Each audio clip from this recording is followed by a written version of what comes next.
विभव ब्रह्मेन्द्र गङ्गाधरां त्वां त्रैलोक्यकुटुम्बिनीं सरसिजां वन्दे मुकुन्दप्रियां कृष्णलक्ष्मीं वीणावादिनी सरस्वती माता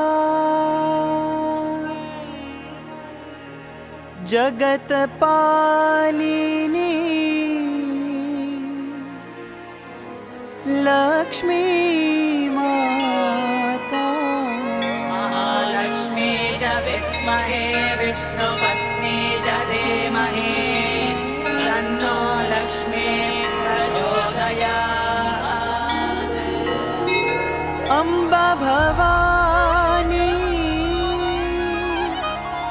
गौरी माता साई माता जगज्जननी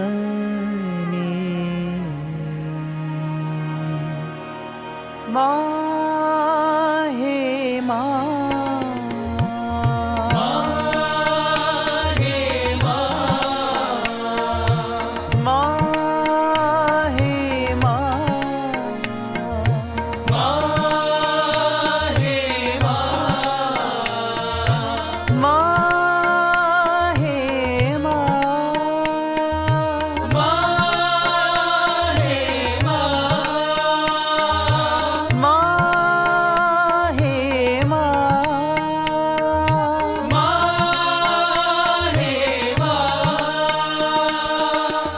साई माता जगज्जननी साई माता जगज्जननी साई माता जगज्जननी साई माता जगज्जननी माहे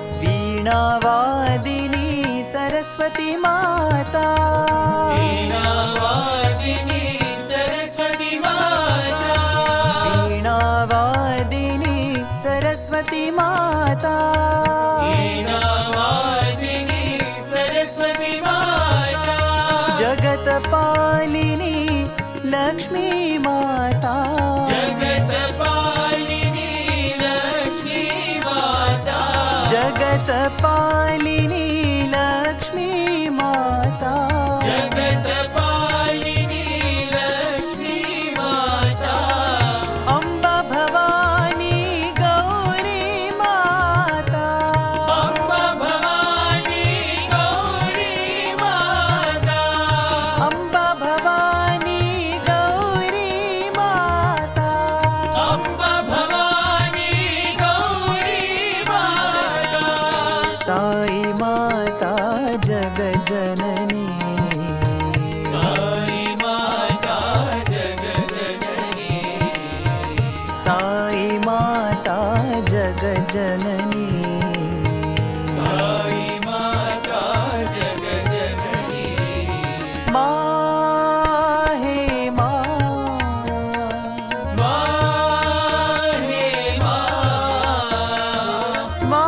माहे माहे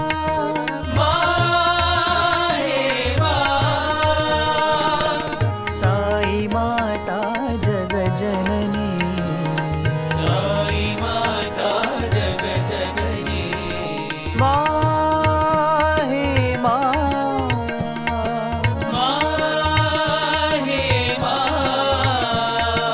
माहे माहे वीणावादिनी सरस्वती माता वीणावादिनी सरस्वती माता जगत्पालिनी लक्ष्मी माता जगत्पालिनी लक्ष्मी माता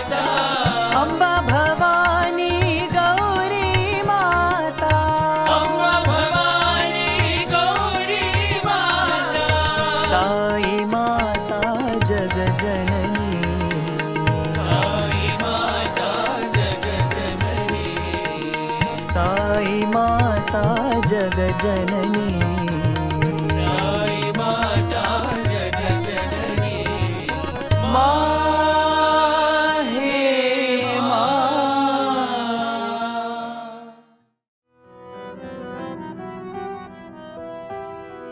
जय माँ आनंदमयी जननी जय मां आनंदमयी जननी जय माँ आनंदमयी जननी जय मां आनंदमयी जननी सबको कृपा करो जननी सबको कृपा करो जननी सबको कृपा करो जननी सबको कृपा करो जननी भक्त जनों के मंगल करिणे भक्तजनों के मंगल करिणे भक्त जनों के मंगल करिणे भक्तजनों के मंगल करिणे मंगल करो जननी माँ मंगल करो जननी मंगल करो जननी मंगल करो जननी तुम हो प्रेमदायिनी माँ हो प्रेमदायिनी मां तुम हो प्रेमदायिनी हो प्रेमदायिनी सबको कृपा करो जननी सबको कृपा करो जननी सबको कृपा करो जननी सबको कृपा करो जननी जय माँ आनंदमयी जननी जय मां आनंदमयी जननी सबको कृपा करो जननी सबको कृपा करो जननी भक्त जनों के मंगल करिणे भक्तजनों के मंगल करिणे मंगल करो जननी माँ करो जननी तुम हो प्रेमदायिनी माँ हो प्रेमदायिनी सबको कृपा करो जननी सबको कृपा करो जननी सबको कृपा करो जननी सबको कृपा करो जननी जय माँ आनंदमयी जननी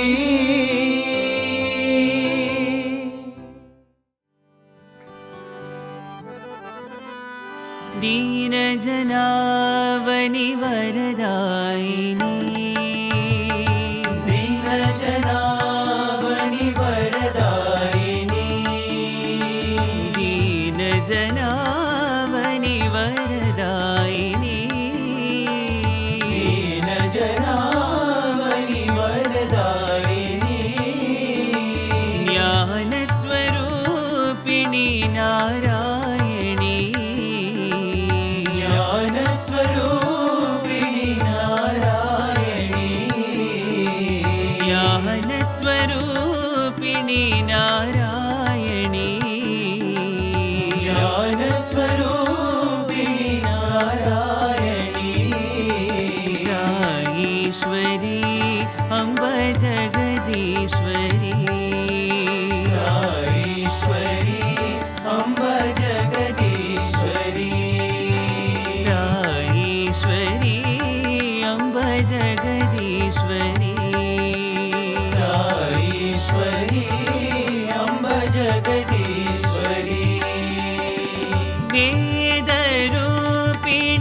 वागेश्वरी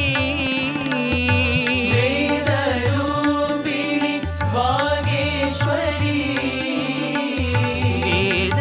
वेदस्वरूपिणि वागेश्वरी वेदस्वरूपिणि वागेश्वरी प्रेमप्रदायिनि परतेश्वरी प्रेमप्रदायिनि परतेश्वरी प्रेमप्रदायिनि परतेश्वरी प्रेमप्रदायिनि परतेश्वरी माता महेश्वरी मनमोहिनी माता महेश्वरी मनमोहिनी माता महेश्वरी मनमोहिनी माता महेश्वरी मनमोहिनी साईश्वरी अम्ब जगदीश्वरी साईश्वरी अम्ब जगदीश्वरी साईश्वरी अम्ब जगदीश्वरी साईश्वरी अम्ब जगदीश्वरी दीनजनावनि वरदायिनी दीनजनावनि वरदायिनी ज्ञानस्वरूपिणि नारायणी ज्ञानस्वरूपिणि नारायणी साईश्वरी अम्ब जगदीश्वरी साईश्वरी अम्ब जगदीश्वरी वेदरूपिणि वागेश्वरी वेदरूपिणि वागेश्वरी प्रेमप्रदायिनि परतेश्वरी प्रेमप्रदायिनि परतेश्वरी माता महेश्वरी मनमोहिनी माता महेश्वरी मनमोहिनी साईश्वरी अम्ब जगदीश्वरी साईश्वरी अम्ब जगदीश्वरी साईश्वरी अम्ब जगदीश्वरी साईश्वरी अम्ब जगदीश्वरी दीनजनावनि वरदायिनी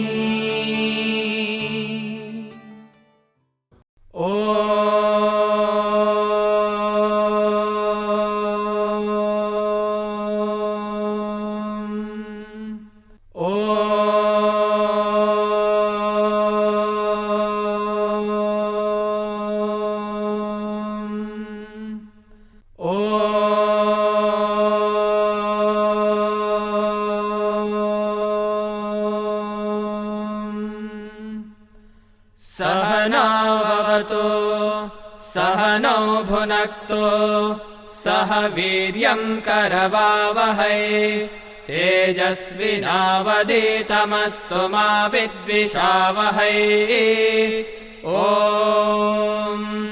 शान्तिः शान्तिः शान्तिः ॐ गिरिजायै विद्महे शिवप्रियायै धीमहि तन्नो दुर्गा प्रचोदयात्। ॐ श्री साई राम। शक्ति स्वरूपिणी, शांति प्रदायिनी, धर्म संरक्षणी, प्रेममयी साई जननींकर पाद पद्मरे मोर हृदयर गभीरतम प्रदेशरु कोटि कोटि प्रणाम। आपणकर दिव्य कृपा ओ अपार करुणारु आमे आज ऑनलाइन नवरात्रि महोत्सवर नवम दिवसर सायं अधिवेशन रे पदार्पण करिचु। एई ऑनलाइन कार्यक्रम रे सहबंधित होइथिबा समस्त दिव्यात्मा स्वरूप पूज्य गुरुजन वृंद, साई आश्रित भाई भौणी तथा समस्त श्रद्धालु श्रोता मंडली को मोर सप्रेम साईराम और नवरात्रिर हार्दिक शुभेच्छा। सकल शक्तिर आधार मातृशक्ति आद्यशक्ति पराशक्ति जगज्जननी माता दुर्गांकर धरागमन सांप्रतिक कोरोना परिस्थिति को प्रतिहत करिपरिब यह आमर दृढ़ विश्वास। हे हृदय निवासी साई माँ, आपण ही आम समस्तंकर हर्ता कर्ता धर्ता और विधाता। आपणंकर नवदुर्गा रूप दर्शन कोटि जन्मर पाप विनाशकारी। आपणंकर सुमधुर कथामृत ज्ञान पिपासुर तृष्णा उपशमकारी। प्रेममयी साई माँ, आजिर शुभ संध्या को आपणंकर अमृतमय दिव्य संभाषण द्वारा కృపాశక్త కరంతు। ప్రేమ స్వరూపులారా, దైవతత్వాన్ని గుర్తించడానికి పంచభూతములను మనం గౌరవిస్తూ రావాలి। ఈ పంచభూతములు గౌరవించడమే పరమాత్మ యొక్క గౌరవము। ପ୍ରେମ ସ୍ୱରୂପ ମାନେ ଦୈବତତ୍ଵକୁ ଯଦି ବୁଝିବାକୁ ଚାହଁ ତେବେ ପଞ୍ଚଭୂତକୁ ଉପଯୁକ୍ତ ସମ୍ମାନ ଦିଅ। ପଞ୍ଚଭୂତକୁ ଶ୍ରଦ୍ଧା କରିବା ଅର୍ଥ ଈଶ୍ୱରଙ୍କୁ ହିଁ ଶ୍ରଦ୍ଧା କରିବା। నీవు ఒక ఫ్యాన్ వేసుకున్నావు, ఆ ఫ్యాన్ తిరుగుతూ ఉంటుండాలి। అక్కడ లైట్ వేసుకున్నావు, లైట్ నీకు వెలుతురునిస్తూ ఉండాలి। కానీ వెలుతురును ఎంతవరకు అంతవరకే నీవు ఉపయోగించుకోవాలి। దాన్ని అమితంగా నీవు ఉపయోగించుకుంటే ఆ భగవత్ శక్తిని మీరు దుర్వినియోగం చేసిన వారు అవుతారు। ఈ ఫ్యాన్ కూడాను అమితంగా వేసుకుంటే నీవు కూడాను భగవత్ శక్తిని దుర్వినియోగపరిచిన వాడవుతావు। ఇదే విధంగానే ఈ పంచభూతములు కూడాను దుర్వినియోగం చేసుకోవటం చేతనే మనమంతా దుష్టులమైపోతున్నామని భావించాలి।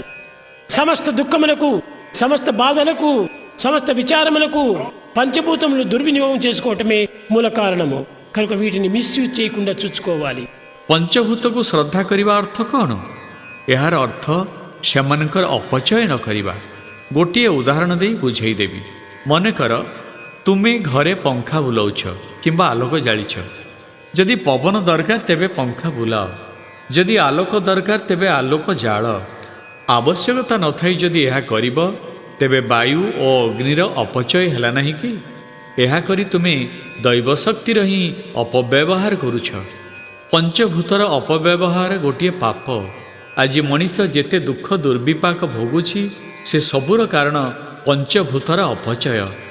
ତେଣୁ ଏହି ପଞ୍ଚବସ୍ତୁର ଅପଚୟ ଆଦୌ କର ନାହିଁ। ప్రతి ఒక్కటి కూడాను భగవంతు యొక్క స్వరూపమే। ప్రతి క్షణం కూడాను కణం కూడాను ప్రతి భగవంతు యొక్క ఆకారమే।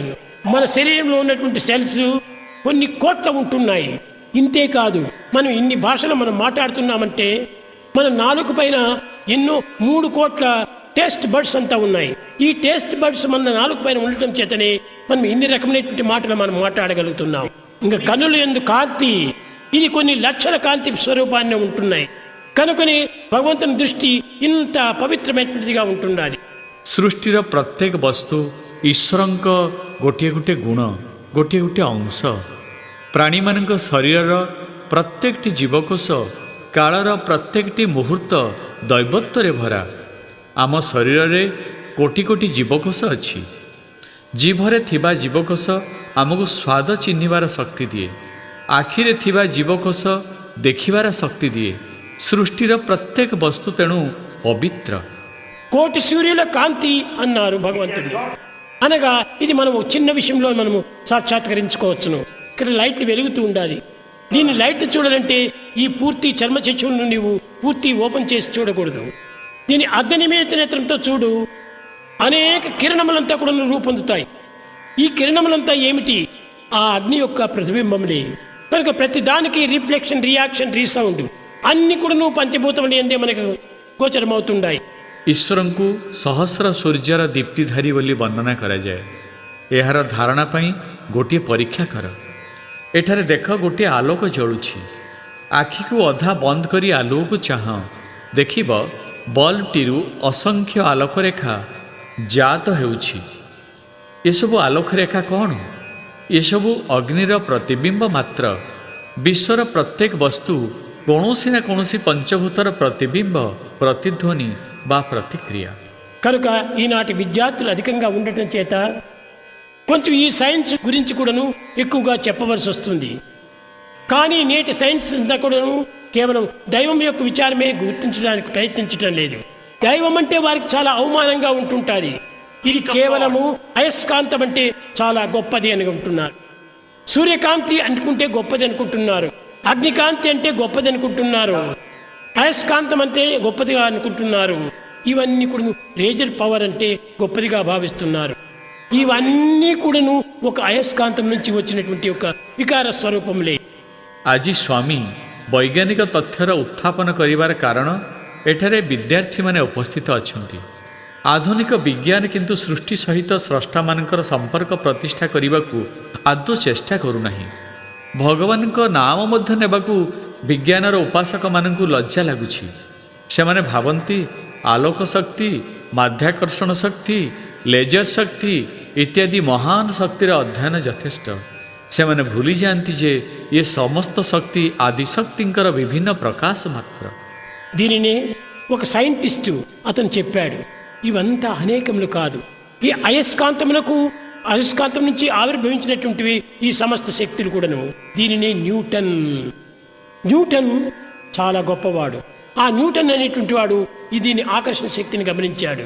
తానున్నటువంటి దేశంలో మాత్రమే తాను చూడటం లేదు. ఈ ఆకర్షణ శక్తి భూమంతా ఎక్కడ ఉన్నదో సర్వత్రా ఉంటుండది ఈ ఆకర్షణ శక్తి. కనుకనే ప్రతి శక్తి కూడాను దైవత్వంతో కూడినటువంటిది, కానీ ఇది వేరే భిన్నత్వమైనటువంటిది కాదు. ତେବେ ସବୁ ବୈଜ୍ଞାନିକ ଏପରି ଅଳ୍ପ ଦୃଷ୍ଟି ସମ୍ପନ୍ନ ନୁହନ୍ତି। ବିଜ୍ଞାନର ଜଣେ ମହାନ ପ୍ରବକ୍ତା ନ୍ୟୁଟନ କହୁଛନ୍ତି, ବିଶ୍ୱର ଏ ଚମତ୍କାର ବିଭିନ୍ନତା ଦୈବ ଶକ୍ତିରୁ ହିଁ ଜାତ। ନ୍ୟୁଟନ ମାଧ୍ୟାକର୍ଷଣ ଶକ୍ତି ଆବିଷ୍କାର କରିଥିଲେ। ସେ ଆହୁରି ଜାଣିପାରିଥିଲେ ଯେ ଏହି ମାଧ୍ୟାକର୍ଷଣ ଶକ୍ତି ଅନ୍ତରିକ୍ଷରେ ଚାରିଆଡ଼େ ସକ୍ରିୟ। ବାସ୍ତବିକ ପ୍ରକୃତିରେ ଯେତେ ସବୁ ଚମତ୍କାର ଦୃଷ୍ଟିଗୋଚର ହୁଏ ସେ ସବୁ ଈଶ୍ୱରଙ୍କ କୃତି। ସୃଷ୍ଟିରେ ଯାହା ସବୁ ଦେଖାଯାଏ ସେ ସମସ୍ତ ସୃଷ୍ଟିକର୍ତ୍ତା ପରମାତ୍ମାଙ୍କର ପ୍ରତିବିମ୍ବ, ପ୍ରତିଫଳନ ବା ପ୍ରତିକ୍ରିୟା ମାତ୍ର। ଧନ୍ୟବାଦ ସାଇମା। ଆପଣଙ୍କର ଦିବ୍ୟ ସମ୍ଭାଷଣ ଆମର ଅନ୍ତଃକରଣ, ଚିତ୍ତ ଓ ଚୈତନ୍ୟକୁ ଶୁଦ୍ଧ କରିବା ସହିତ ଆମର ମୁମୁକ୍ଷୁ ପ୍ରାଣକୁ ସଞ୍ଜୀବନୀ ପ୍ରଦାନ କରିଛି। ଓମ୍ ଶ୍ରୀ ସାଇ ଗାନ ପ୍ରିୟାୟ ନମଃ। हे हृदय निवासिनी साई जननी, राज्य साई सिम्फनी द्वारा प्रस्तुत हृदय वीणा आपणकर पादपद्मरे अर्पण करने पाई अनुमति भिक्षा करुचु। एहाकु परिवेषण करिबे राज्य साई सिम्फनीर अनन्य कंठशिल्पी भौणी साई अर्पिता। साईराम भौणी, सुस्वागतम।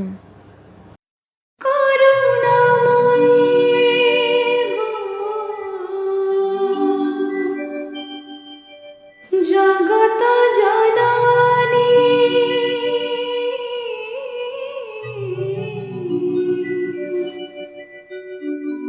अभयदायिनी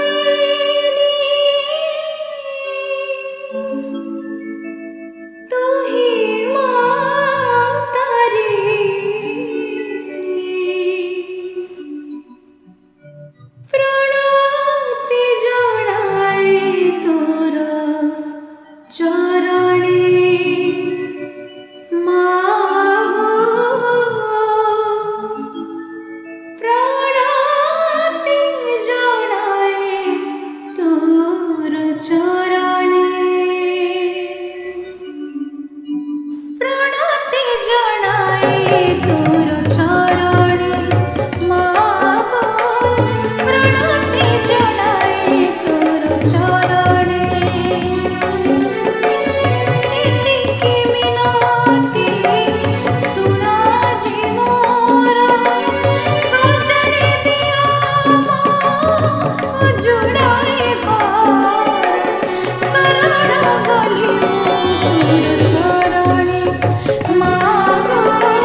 জীবনে মা গো প্রণতি জনায়ে তোর চরণে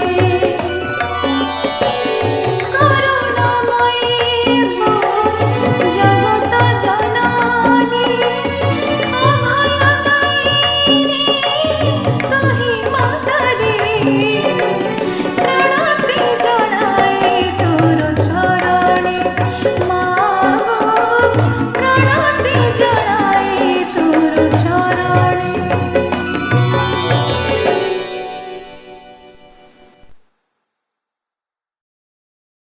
ସାଇରାମ ଭଉଣୀ ସଙ୍ଗୀତର ଯେଉଁ ମୂର୍ଚ୍ଛନା ସୃଷ୍ଟି କରିଛନ୍ତି ସେଥିପାଇଁ ତାଙ୍କୁ ଅଶେଷ ଧନ୍ୟବାଦ। ଭାବ ରାଗ ଓ ତାଳର ସମନ୍ୱୟରେ ପ୍ରସ୍ତୁତ ହୃଦୟ ବୀଣା ଆଜିର ସାୟଙ୍ଗ ଅଧିବେଶନକୁ ରୁଦ୍ଧିମନ୍ତ କରିଛି। ସାଇମାଙ୍କଠାରେ ଏତିକି ପ୍ରାର୍ଥନା ଭଉଣୀଙ୍କର ସଙ୍ଗୀତ ସାଧନାର ଉତ୍ତରୋତ୍ତର ଉନ୍ନତି ହେଉ ଏବଂ ତାଙ୍କ ପ୍ରତି ସାଇମାଙ୍କର ଦିବ୍ୟ କୃପା ସର୍ବଦା ଝରି ପଡ଼ୁ। ଆଶ୍ୱିନ ମାସ ପ୍ରତିପଦରୁ ନବମୀ ପର୍ଯ୍ୟନ୍ତ ସାର୍ବଜନୀନ ପର୍ବ ନବରାତ୍ରି।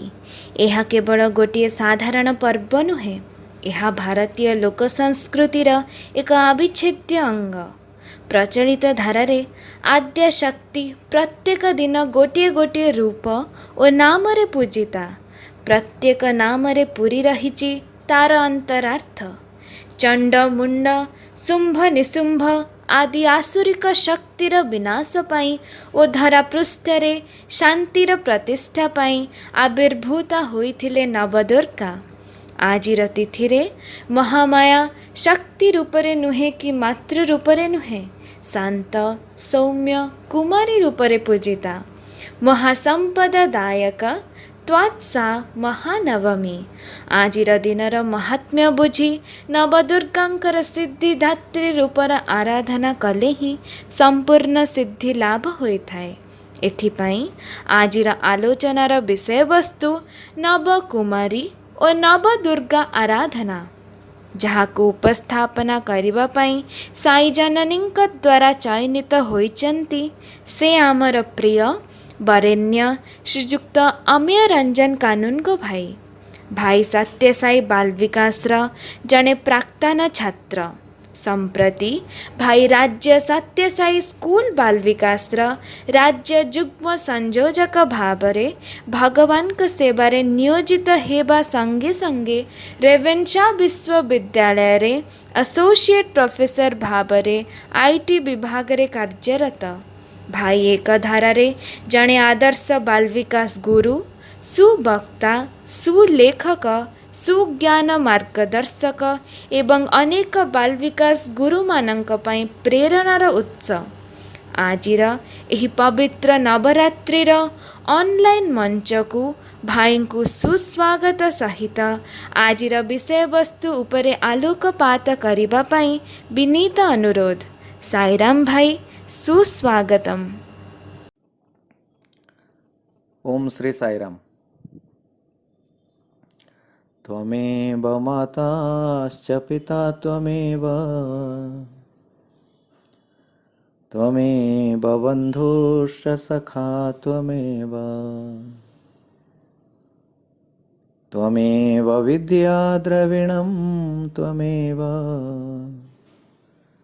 त्वमेव सर्वं मम साई देव। मोर प्रिय भगवान बाबा,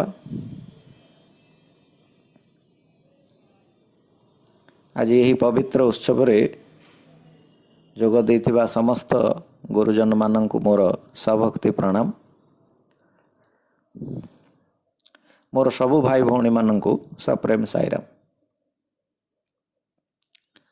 प्रथमे भगवान को पाखरे मु आम समस्तଙ୍କ तरफरु कृतज्ञता ज्ञापन करिवि। आम समस्त को से एक दिव्य सुजोग प्रदान करिसंती, तांकर लीला, तांकर महिमा, तांकर गुणगान करिवार सुजोग। ए अपूर्व सुजोग से देइथिबारु तांक पाद पद्म रे शत कोटि प्रणाम।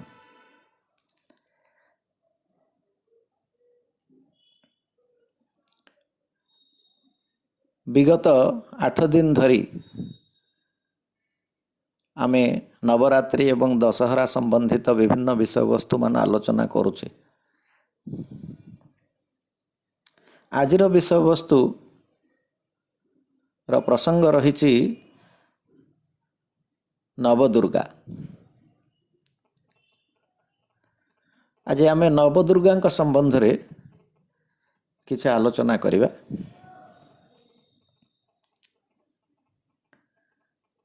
आलोचना आरंभ करिबा भगवानकर दिव्य संभाषणर किछि अंशरू। भगवान 24 जुलाई 2002 रे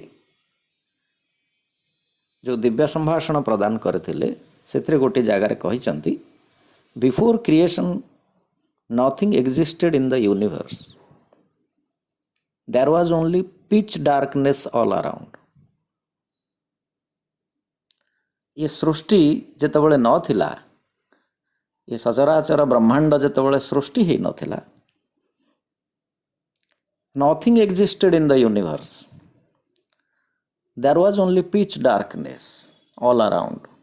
तो सर्वत्र केवल घन अंधकार ही विराजमान करुथिला। जोगी अरविंद कहती, the darkness was blind and engulfed into the darkness। से समयर अवस्था को वर्णना करी जोगी अरविंद कहते, darkness was blind and engulfed into the darkness। तामाने किभଳି Bhavre अंधकार सर्वत्र विराजमान करुथिला। और से अंधकार भितर जे थिले, he was there, he was there within, immense and alone। से अंधकार भितर सी थिले। से कहिले आपण एठी ही कहि पारंती बा सी मध्य कहि पारंती। There is no difference between he and she। So either we can say he was there or we can say she was there। So as far as divinity is concerned, so there is no difference between, absolutely no difference between he and she। एठी मु चाहिबी रामायणर अयोध्या कांडरे गोटे interesting श्लोक अच्छी, जोटा माँ सीता रामचंद्र को लक्ष्य करी कहिसंती, किम त्वा अमन्यते वैदेह पिता में मथिलाधिप, राम जामातरम प्राप्य स्त्रियम पुरुष विग्रहम। माँ सीता कहउचंती, राम को जामात भावरे पाइकिरी, जोई भावरे पाइकिरी मो पिता भारी खुशी अछंती। किंतु ये राम किए? स्त्रियम पुरुष विग्रहम, से पुरुष शरीर रे से जणे नारी। राम जामातरम प्राप्य स्त्रियम पुरुष विग्रहम।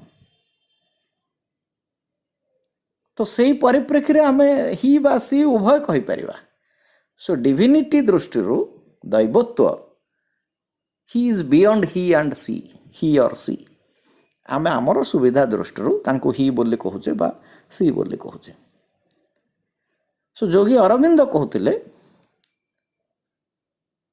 The darkness was blind and engulfed into the darkness, he was there with in immense and alone. Bhagwan Baba गोटे जगार कहिसंती, there is no one to know who I am until I created the world for my pleasure with one word। सेतबळे केही नथिले मते जानिबा पे, जे पर्यंत मु सृष्टि करि नथिली, ता माने केवल मु ही थिली। सो 24 जुलाई रा संभाषण रे भगवान कहिले, there was only pitch darkness all around.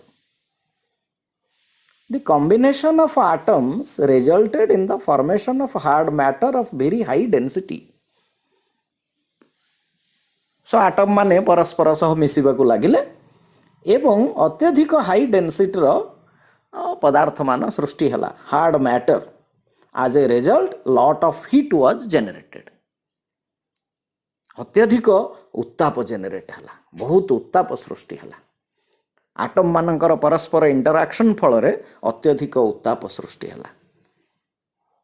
ଏବଂ ସେ ଉତ୍ତାପ ଭିତରେ ଯିଏ ନିଜକୁ ପ୍ରତିଷ୍ଠିତ କରି ରଖିଥିଲେ ସେ ହେଉଛନ୍ତି ମା ଆଦିଶକ୍ତି, ଆଦି ପରାଶକ୍ତି। ମୁଁ ସେଥିପାଇଁ କହିଲି ଆପଣମାନେ ହି କହିପାରନ୍ତି ବା ସି କହିପାରନ୍ତି, ଦ୍ୟାଟ୍ ଡଜଣ୍ଟ ମ୍ୟାଟର ଫର୍ ଅସ୍। ସେ ପ୍ରଚଣ୍ଡ ଉତ୍ତାପ ଭିତରେ, ସେ ଘନ ଅନ୍ଧକାର ଭିତରେ ଯିଏ ନିଜକୁ ପ୍ରତିଷ୍ଠିତ କରି ରଖିଥିଲେ ସେ ହେଉଛନ୍ତି ମା ଆଦି ପରାଶକ୍ତି। ନବଦୁର୍ଗା ଭିତରେ ଯାହାଙ୍କୁ ଆମେ ମା କୁଷ୍ମାଣ୍ଡା ବୋଲି କହୁଛୁ ସେ ହେଉଛନ୍ତି ମା ଆଦି ପରାଶକ୍ତି। ମା ଆଦି ପରାଶକ୍ତିଙ୍କ ରୂପରେ ମା କୁଷ୍ମାଣ୍ଡା ହିସାବରେ ସେ ସମୟରେ ନିଜକୁ ପ୍ରତିଷ୍ଠିତ କରି ରଖିଥିଲେ ସେ ଘନ ଅନ୍ଧକାର ଭିତରେ। ଏବଂ ଏକଥା ମଧ୍ୟ କୁହାଯାଇଛି ତାଙ୍କର ହସରୁ ସେ ଯେତେବେଳେ ଟିକେ ସ୍ମିତହାସ୍ୟ ପ୍ରକାଶ କଲେ ସେତେବେଳେ ସୃଷ୍ଟିର ସର୍ଜନାର ପ୍ରକ୍ରିୟା ଆରମ୍ଭ ହେଲା, ସୃଷ୍ଟିର ପ୍ରକ୍ରିୟା ଆରମ୍ଭ ହେଲା। ବୈଷ୍ଣବମାନେ ବିଶ୍ୱାସ କରନ୍ତି ରାଧା ହେଉଛନ୍ତି କୃଷ୍ଣଙ୍କର ଆହ୍ଲାଦିନୀ ଶକ୍ତି। ତ Radha is the aspect of love, ସେ ପ୍ରେମର ଆସ୍ପେକ୍ଟ, ଆହ୍ଲାଦିନୀ ଶକ୍ତି। ଏବଂ ତାଙ୍କର ହସରୁ ହିଁ ସଚରାଚର ବ୍ରହ୍ମାଣ୍ଡ ସୃଷ୍ଟି ହେଇଛି। ତ ଆପଣ ରାଧା କହିପାରନ୍ତି ବା ମା କୁଷ୍ମାଣ୍ଡା ବୋଲି ମଧ୍ୟ କହିପାରନ୍ତି। ସୋ ତାଙ୍କର ସ୍ମିତ ହାସ୍ୟରୁ ଇଏ ସଚରାଚର ଜଗତ ସୃଷ୍ଟି ହେଲା। ଭଗବାନ କହୁଛନ୍ତି immediately mountains rose off, immediately river started running, earth below, sky overhead, oceans, seas, lands and watersheds, sun, moon, desert, sands sprang up from nowhere to prove my existence.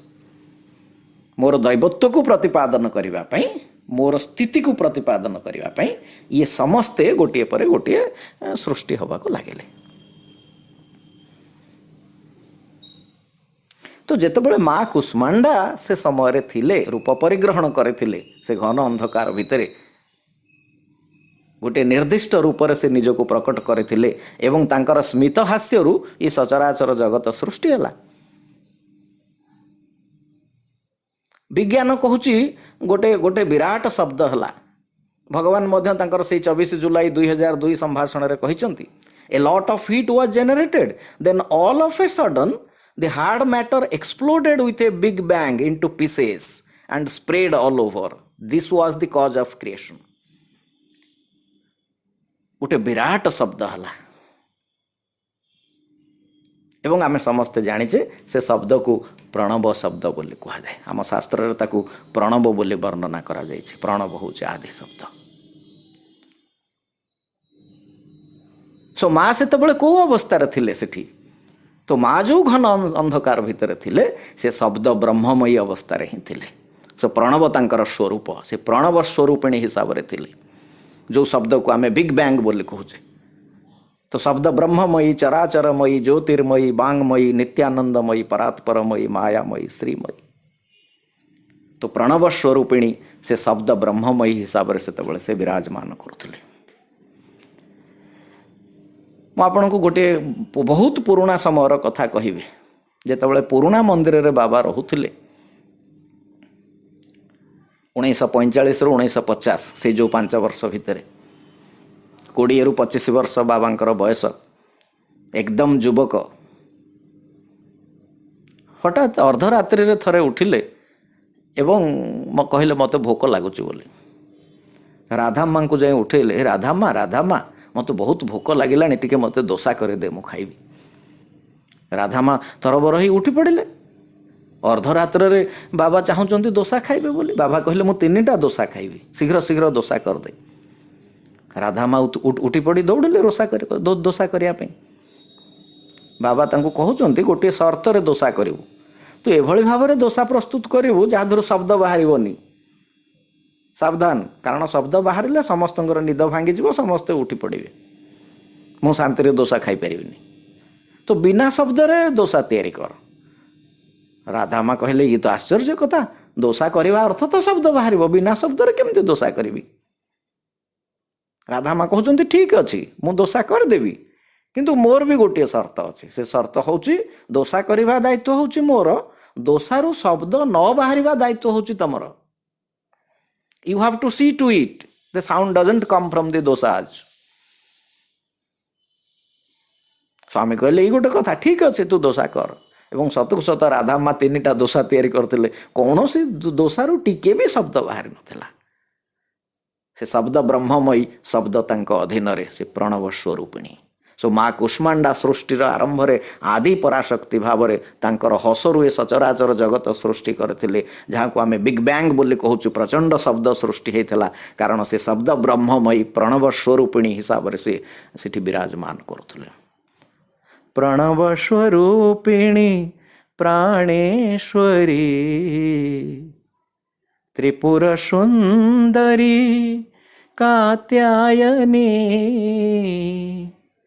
Bhagabati Bharati Narayani ଜଗଦୀଶ୍ୱରୀ Jaganmohini କରୁଣାମୟୀ ସତ୍ୟସାଈଶ୍ୱରୀ ଦେବୀ ଜଗଜନନୀ ସାଇ ମାତା। ତ ସାଇ ମାତା ସେତେବେଳେ ମା କୁଷ୍ମାଣ୍ଡାଙ୍କ ରୂପରେ ଶବ୍ଦ ବ୍ରହ୍ମମୟୀ ପ୍ରଣବ ସ୍ୱରୂପିଣୀ ହିସାବରେ ଇଏ ସଚରାଚର ବ୍ରହ୍ମାଣ୍ଡକୁ ସୃଷ୍ଟି କରିଥିଲେ। ସେଥିପାଇଁ ସେ କହିଲେ ନା, there is no one to know who I am until I created the world with one word. ଆମେ ସମସ୍ତେ ଲିଙ୍ଗୋଦ୍ଭବ କଥା ଜାଣିଛେ। ଲିଙ୍ଗୋଦ୍ଭବ ବାବଦରେ ବାବାଙ୍କର ଜଣେ ଜୋରାଷ୍ଟ୍ରିଆନ ଭକ୍ତ, ସେ ତାଙ୍କର ଗୋଟିଏ ଲିଖିତ ବହିରେ ଗୋଟିଏ ଜାଗାରେ ବର୍ଣ୍ଣନା କରିଛନ୍ତି। ଲିଙ୍ଗୋଦ୍ଭବର ସିଗ୍ନିଫିକାନ୍ସ ବାବଦରେ ବର୍ଣ୍ଣନା କରିଛନ୍ତି। 4ଟି ଶବ୍ଦ ସେ ପ୍ରୟୋଗ କରିଛନ୍ତି, ଅଙ୍ଗମ, ଲିଙ୍ଗମ, ଜଙ୍ଗମ, ସଙ୍ଗମ। ସେ ଅଙ୍ଗମ କହିଲେ ସ୍ୱାମୀଙ୍କର ଫିଜିକାଲ ଶରୀର, ଫିଜିକାଲ ବଡି, ସ୍ଥୂଳ ଶରୀର। ସେ ସ୍ଥୂଳ ଶରୀର ଭିତରେ ଯେଉଁ ସୂକ୍ଷ୍ମ ଶରୀର ଅଛି, ସେ ସାଧାରଣ ସୂକ୍ଷ୍ମ ଶରୀର ନୁହେଁ, ସେ ହେଉଛି ଲିଙ୍ଗ ଶରୀର। within which the lingam is formed। ଯେଉଁ ଲିଙ୍ଗ ଶରୀର ଭିତରେ ସେ ଲିଙ୍ଗର ସୃଷ୍ଟି ହୋଇଥାଏ ଏବଂ ସମୟକ୍ରମେ ତାହା ଉଦ୍ଭବ ହୁଏ, ତାହା ଆତ୍ମପ୍ରକାଶ କରେ, ବାହାରକୁ ଚାଲି ଆସେ। So that lingam represents Shakti. So ଦୈବ ଶକ୍ତି ଗୋଟିଏ ଲିଙ୍ଗର ରୂପ ନେଇକରି ବାହାରକୁ ଆସେ, ଉଦ୍ଭବ ହୁଏ, ଯାହାକୁ ଆମେ ଲିଙ୍ଗୋଦ୍ଭବ ବୋଲି କହୁଛୁ। ସୋ ଲିଙ୍ଗ କହିଲେ ଲିୟତେ ଗମ୍ୟତେ ଇତି ଲିଙ୍ଗମ। ଏଭ୍ରିଥିଙ୍ଗ ଏମର୍ଜେସ୍ ଫ୍ରମ୍ ଲିଙ୍ଗ and finally everything merges back into the lingam। ଲିୟତେ ଗମ୍ୟତେ, ସବୁକିଛି ସେଠୁ ସୃଷ୍ଟି ହେଇଛି ଏବଂ ସବୁକିଛି ପୁଣି ସେଇଠି ହିଁ ବିଲୀନ ହେବ।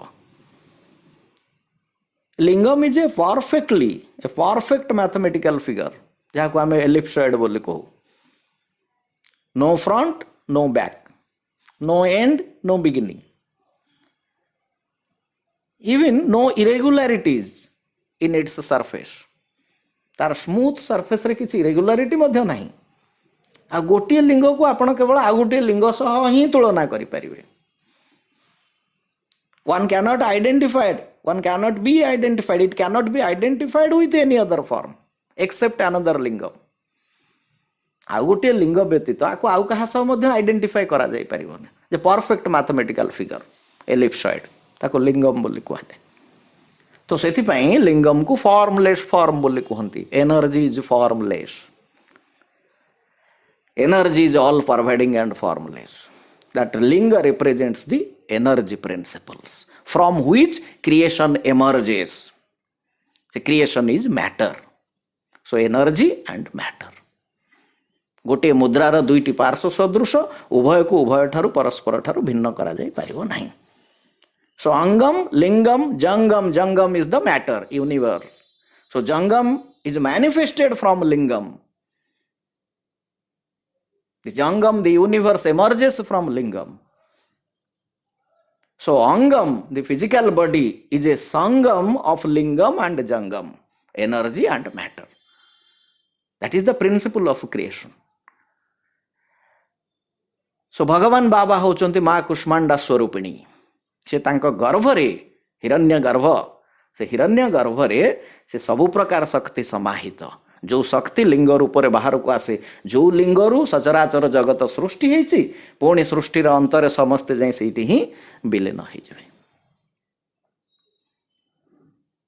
तो जो नवदुर्गा विषय आम आलोचना करुचे माँ कुष्मांडा स्थान हूँ चतुर्थ। सो माँ चतुर्थ रूप हिसाब से आम आराधना करुचे माँ कुष्मांडा हिसाब से। आउ गोटे कथा आमको टे भल कर देखा पड़ो जेहेतु से होचंते शक्ति स्वरूपिणी आम समस्तंकर प्राण शक्तिर संचालक होचंते सी। जेतेबेले माँ कुष्मांडा को आराधना करा जाए गोटे श्लोक माध्यम पूजा करा जाए। सुरा संपूर्ण कलशम रुधिराप्लुतमेव च दधाना हस्त पद्माभ्याम कुष्मांडा शुभदास्तु मे। सुरा संपूर्ण कलशम तांकर गोटे हाथ रे सुरापूर्ण कलश एवं अन्य एक हस्तरे रुधिराप्लुतमेव च रक्तर एक पात्र। व्हाट दिस रक्त सिग्निफाइज? आमे जानिचे रक्त होचे आमर जीवन शक्ति, आमर प्राण शक्ति, आमर जीवन शक्ति रक्त मध्य देई प्रवाहित। रक्त रे प्लाज्मा अच्छी, रक्त रे आरबीसी अच्छी, डब्ल्यूबीसी अच्छी, प्लेटलेट अच्छी, ये समस्तंकर काम भिन्न भिन्न। ऑक्सीजन को से आमर प्रत्येक सेल पाखरे नहीं पहुंचे दिए। रक्तर काम होची ऑक्सीजन को प्रत्येक सेल पाखरे पहुंचेबा, प्रत्येक टिश्यू पाखरे पहुंचेबा। आमे जहाँ खाद्य खाऊँ से जो न्यूट्रिएंट्स तादर मिलूँ, न्यूट्रिएंट्स जहाँ मिलूँ से सब रक्त रे डिजल्व होची। रक्तर काम होची से सब अंग प्रत्यंग को ताको समान भाव में वितरण करवा। रक्तर काम होची ब्लड क्लॉटिंग करवा। सो ब्लड क्लॉटिंग हेले अननेसेसरी ब्लड लॉस हबनी। आउ रक्तर काम होची एंटीबॉडी आम भितर डेभलप करवा, जो एंटीबॉडी जो आम इन्फेक्शन सह फाइट करि परबु। रक्तर काम होची बॉडी टेम्परेचर को मेंटेन करवा। तो ये सब दृष्टि जदि विचार करेंगे रक्त होची आमर जीवन शक्ति, आमर जीवनी शक्ति संचारित होची, प्रवाहित होची रक्त माध्यम रे आमर शरीर रे। सेथिपई आमे जीवन धारण करि पारुछु। सो माँ को हस्तरे आमर जीवन शक्ति शोभा पाउची। तो आम समस्तंकर जीवनी शक्ति से, आम समस्तंकर प्राण शक्ति से। प्राण स्वरूपिणी प्राणेश्वरी त्रिपुर सुंदरी कात्यायनी भगवती भारती नारायणी जगदीश्वरी जगन्मोहिनी करुणामयी सत्यसाईश्वरी देवी जगजननी साई माता। से प्राणेश्वरी से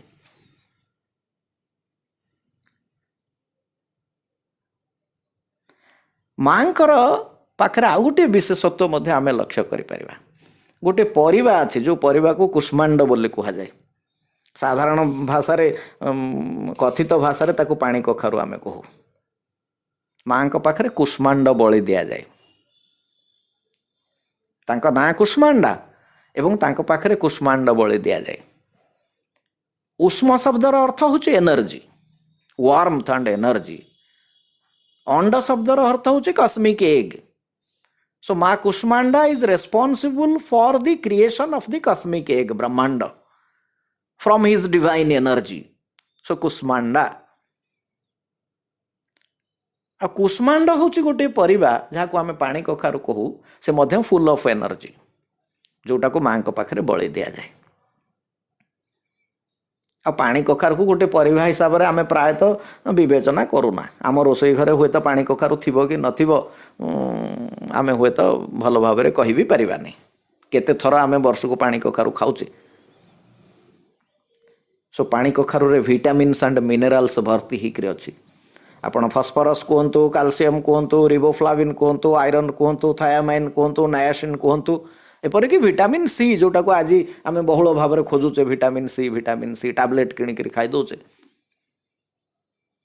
जदि पानी कखारु परिबा को आमर मेनू रे आमे सामिल करिबा, आमे केते जे एनर्जी ता द्वारा आमे पाइबा, केते मिनरल्स केते विटामिन्स आमे पाइबा, तार तुलना नहीं।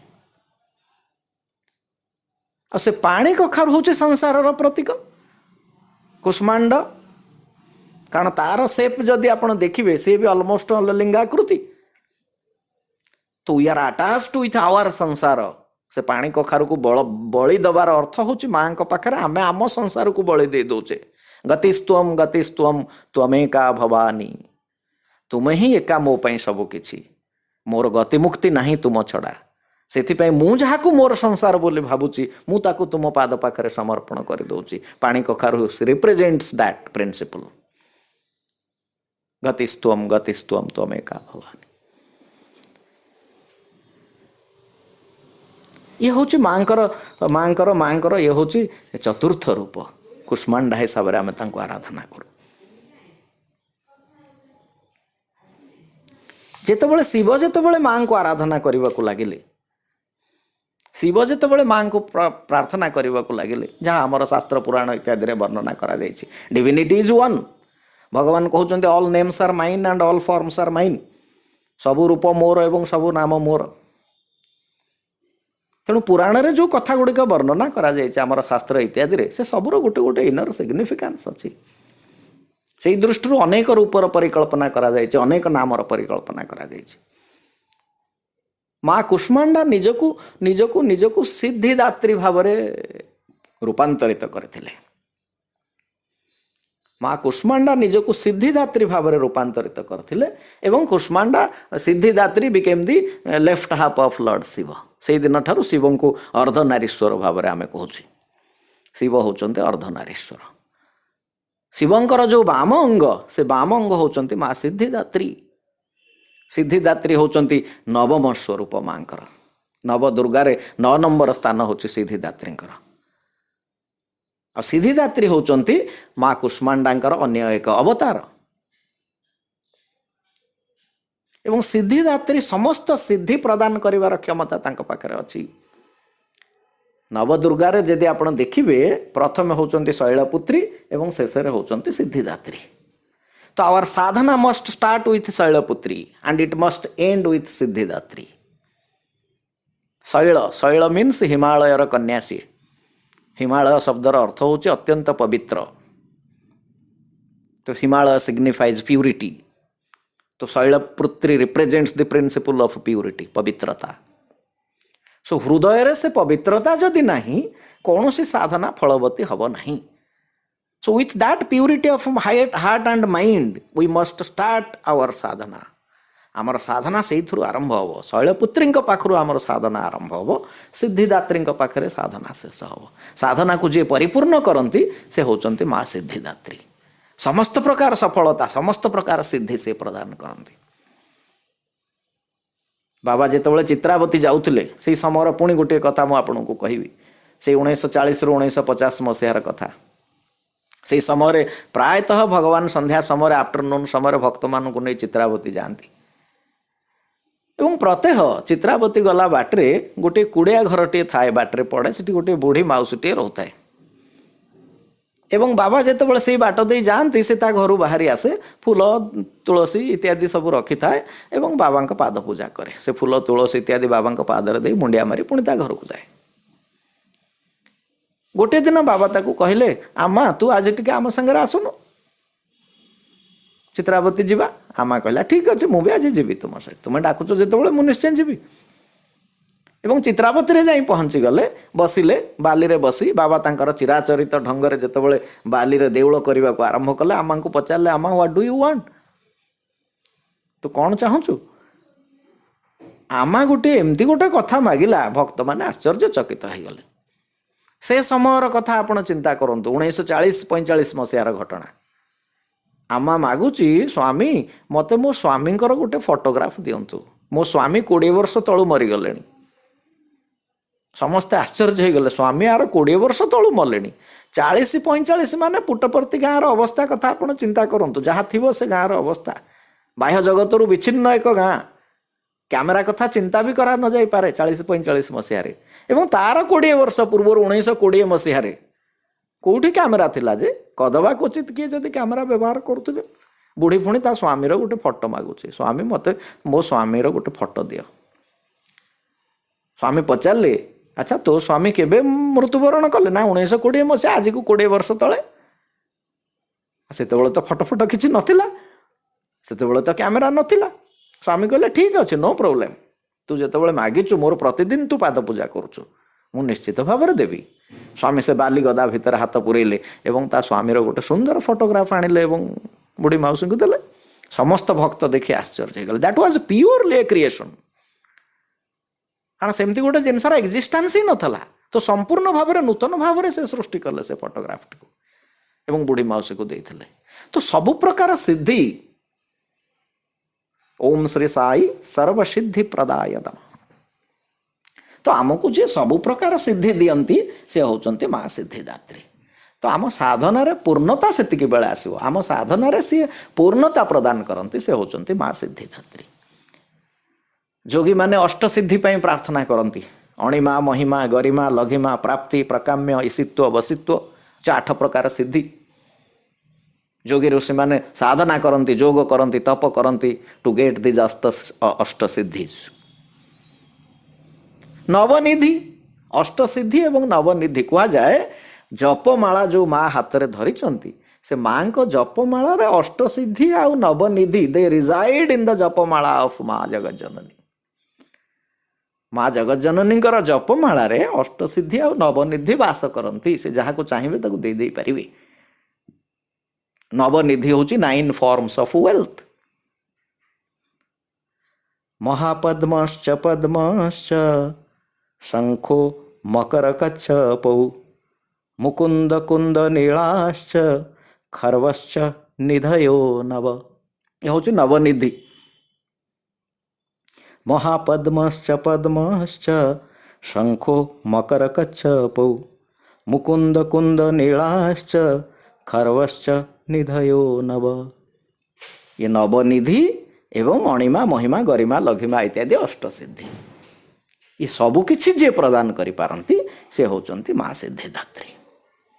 एवं सिद्धिदात्री होचंती माँ कुष्मांडांकर अन्य एक अवतार। आ सिद्धिदात्री भगवान शंकरंकर बाम अंगरे विराजिता, सेथिपई भगवान शंकरंकु अर्धनारीश्वर हिसाब रे आमे पूजा करिथाउ। आमे समस्ते जानिचे नवदुर्गांक कथा। मांकर 9टी भिन्न रूप, मांकर भिन्न परिप्रकाश, 9टी भावरे से निजको विभिन्न समय विभिन्न रूप रे परिप्रकाशित करिसंती। उद्देश्य होची सब बेले आपण देखिबे मांकर उद्देश्य होची से जेतेबेले भी धरापृष्ठ रे अवतीर्ण होइचंती आसुरी शक्तिर विनाश पई ही से उद्दिष्ट से धरापृष्ठ को आसंती। मोस्टली प्रायतः से आसुरी शक्तिर विनाश करने को से धरापृष्ठ को आसी था। एवं नवदुर्गा भितर आमे देखिबा प्रायतः जेते दुर्गांकर रूप अच्छी मांकर जेते रूप से समस्ते किछि ना किछि आसुरी शक्तिर विनाश पई ही धरापृष्ठ रे अवतीर्ण होइथिले। तो शैलपुत्री ठारू आरंभ आमर साधना आरंभ हम, सिद्धिदात्री पाखे आमर साधना शेष हम।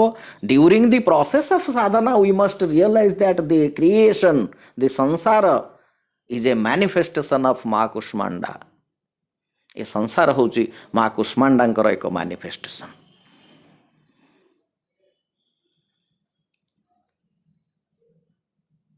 सो जो नवदुर्गा कथा आम आलोचना करूथिले, अन्य दुर्गा अन्य रूप गुड़िक कौन मांकर? प्रथमं शैलपुत्रीश्च द्वितीयं ब्रह्मचारिणी तृतीयं चंद्रघंटेति कुष्मांडेति चतुर्थकं पंचमं स्कंदमातेति षष्ठं कात्यायनीति च सप्तमं कालरात्रीति महागौरी च अष्टमं नवमं सिद्धिदात्री च नवदुर्गा प्रकीर्तिता भक्तान्येतानि नामानि ब्रह्मणीव महात्मना। ये होचंती नवदुर्गा। जेतेबेले सृष्टि तैयारी हो गला, सृष्टि तैयारी हो गला परे सृष्टि आमे समस्ते जानिचे संसार होची सत्व रज तम 3 गुण उपर आधारित।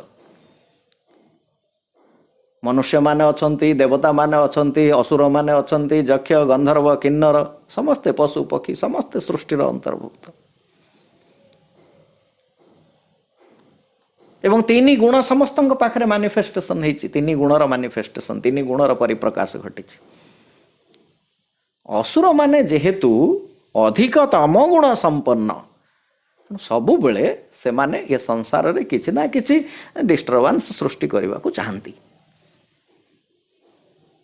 ଏବଂ ଯେଉଁ ସମୟରେ ଆସୁରୀ ଶକ୍ତିର ପୁନରୁତ୍ଥାନ ଘଟେ, ଧର୍ମସ୍ୟ ଗ୍ଲାନି, ଭଗବାନ ନିଜକୁ ଅବତାର ଭାବରେ ପରିପ୍ରକାଶ କରନ୍ତି। यदा यदा हि धर्मस्य ग्लानिर्भवति, ଯେତେବେଳେ ଧର୍ମସ୍ୟ ଗ୍ଲାନି ଘଟେ ସେତେବେଳେ ସେ ନିଜକୁ ପରିପ୍ରକାଶ କରନ୍ତି। ସମ୍ଭବାମି ଯୁଗେ ଯୁଗେ, ସେ ନିଜକୁ ଅବତାର ହିସାବରେ ପରିପ୍ରକାଶ କରନ୍ତି, ନିଜକୁ ମା ଜଗଜ୍ଜନନୀ ହିସାବରେ ମଧ୍ୟ ସେ ପରିପ୍ରକାଶ କରନ୍ତି, ଅବତୀର୍ଣ୍ଣ ହୁଅନ୍ତି। କେଉଁ କେଉଁ ସମୟରେ ରାମକୃଷ୍ଣ ବୁଦ୍ଧ ଇତ୍ୟାଦି ହିସାବରେ ଅବତୀର୍ଣ୍ଣ ହୋଇଥିଲେ, କେଉଁ କେଉଁ ସମୟରେ ବିଭିନ୍ନ ମାଙ୍କର ବିଭିନ୍ନ ରୂପ ହିସାବରେ ମଧ୍ୟ ଧରାପୃଷ୍ଠରେ ଅବତୀର୍ଣ୍ଣ ହୋଇଥିଲେ। ସେଥିପାଇଁ ପ୍ରଥମରୁ ଆମେ ଆଲୋଚନା କରିଛେ there is no he and she as far as divinity is concern. The principle is one, there is only one God. ତ ଯେତେବେଳେ ମହିଷାସୁର ବହୁତ ଉତ୍ପାତ କରିବାକୁ ଆରମ୍ଭ କଲା, ସେତେବେଳେ ମା ଆଉ ଗୋଟିଏ ରୂପରେ ନିଜକୁ ପରିପ୍ରକାଶିତ କଲେ। The combined energies of all gods, all devas, all devatas,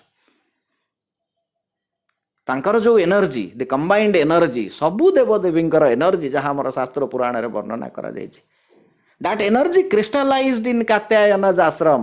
ଋଷି କାତ୍ୟାୟନଙ୍କର ଆଶ୍ରମରେ ସେ କ୍ରିଷ୍ଟାଲାଇଜ୍ ହେଲା ଏବଂ ମା ନିଜକୁ ଆଉ ଗୋଟିଏ ଅବତାର ହିସାବରେ ପରିପ୍ରକାଶିତ କଲେ, ହେଉଛନ୍ତି କାତ୍ୟାୟନୀ। ସୋ କାତ୍ୟାୟନୀ ହିସାବରେ ସେ ନିଜକୁ ପରିପ୍ରକାଶ କଲେ। ଯେହେତୁ ଋଷି କାତ୍ୟାୟନଙ୍କର ଆଶ୍ରମରେ ସେ ନିଜକୁ ନିଜ ଅବତାରତ୍ୱର ପରିପ୍ରକାଶ କଲେ, ତାଙ୍କୁ କାତ୍ୟାୟନୀ ବୋଲି କୁହାଯାଏ।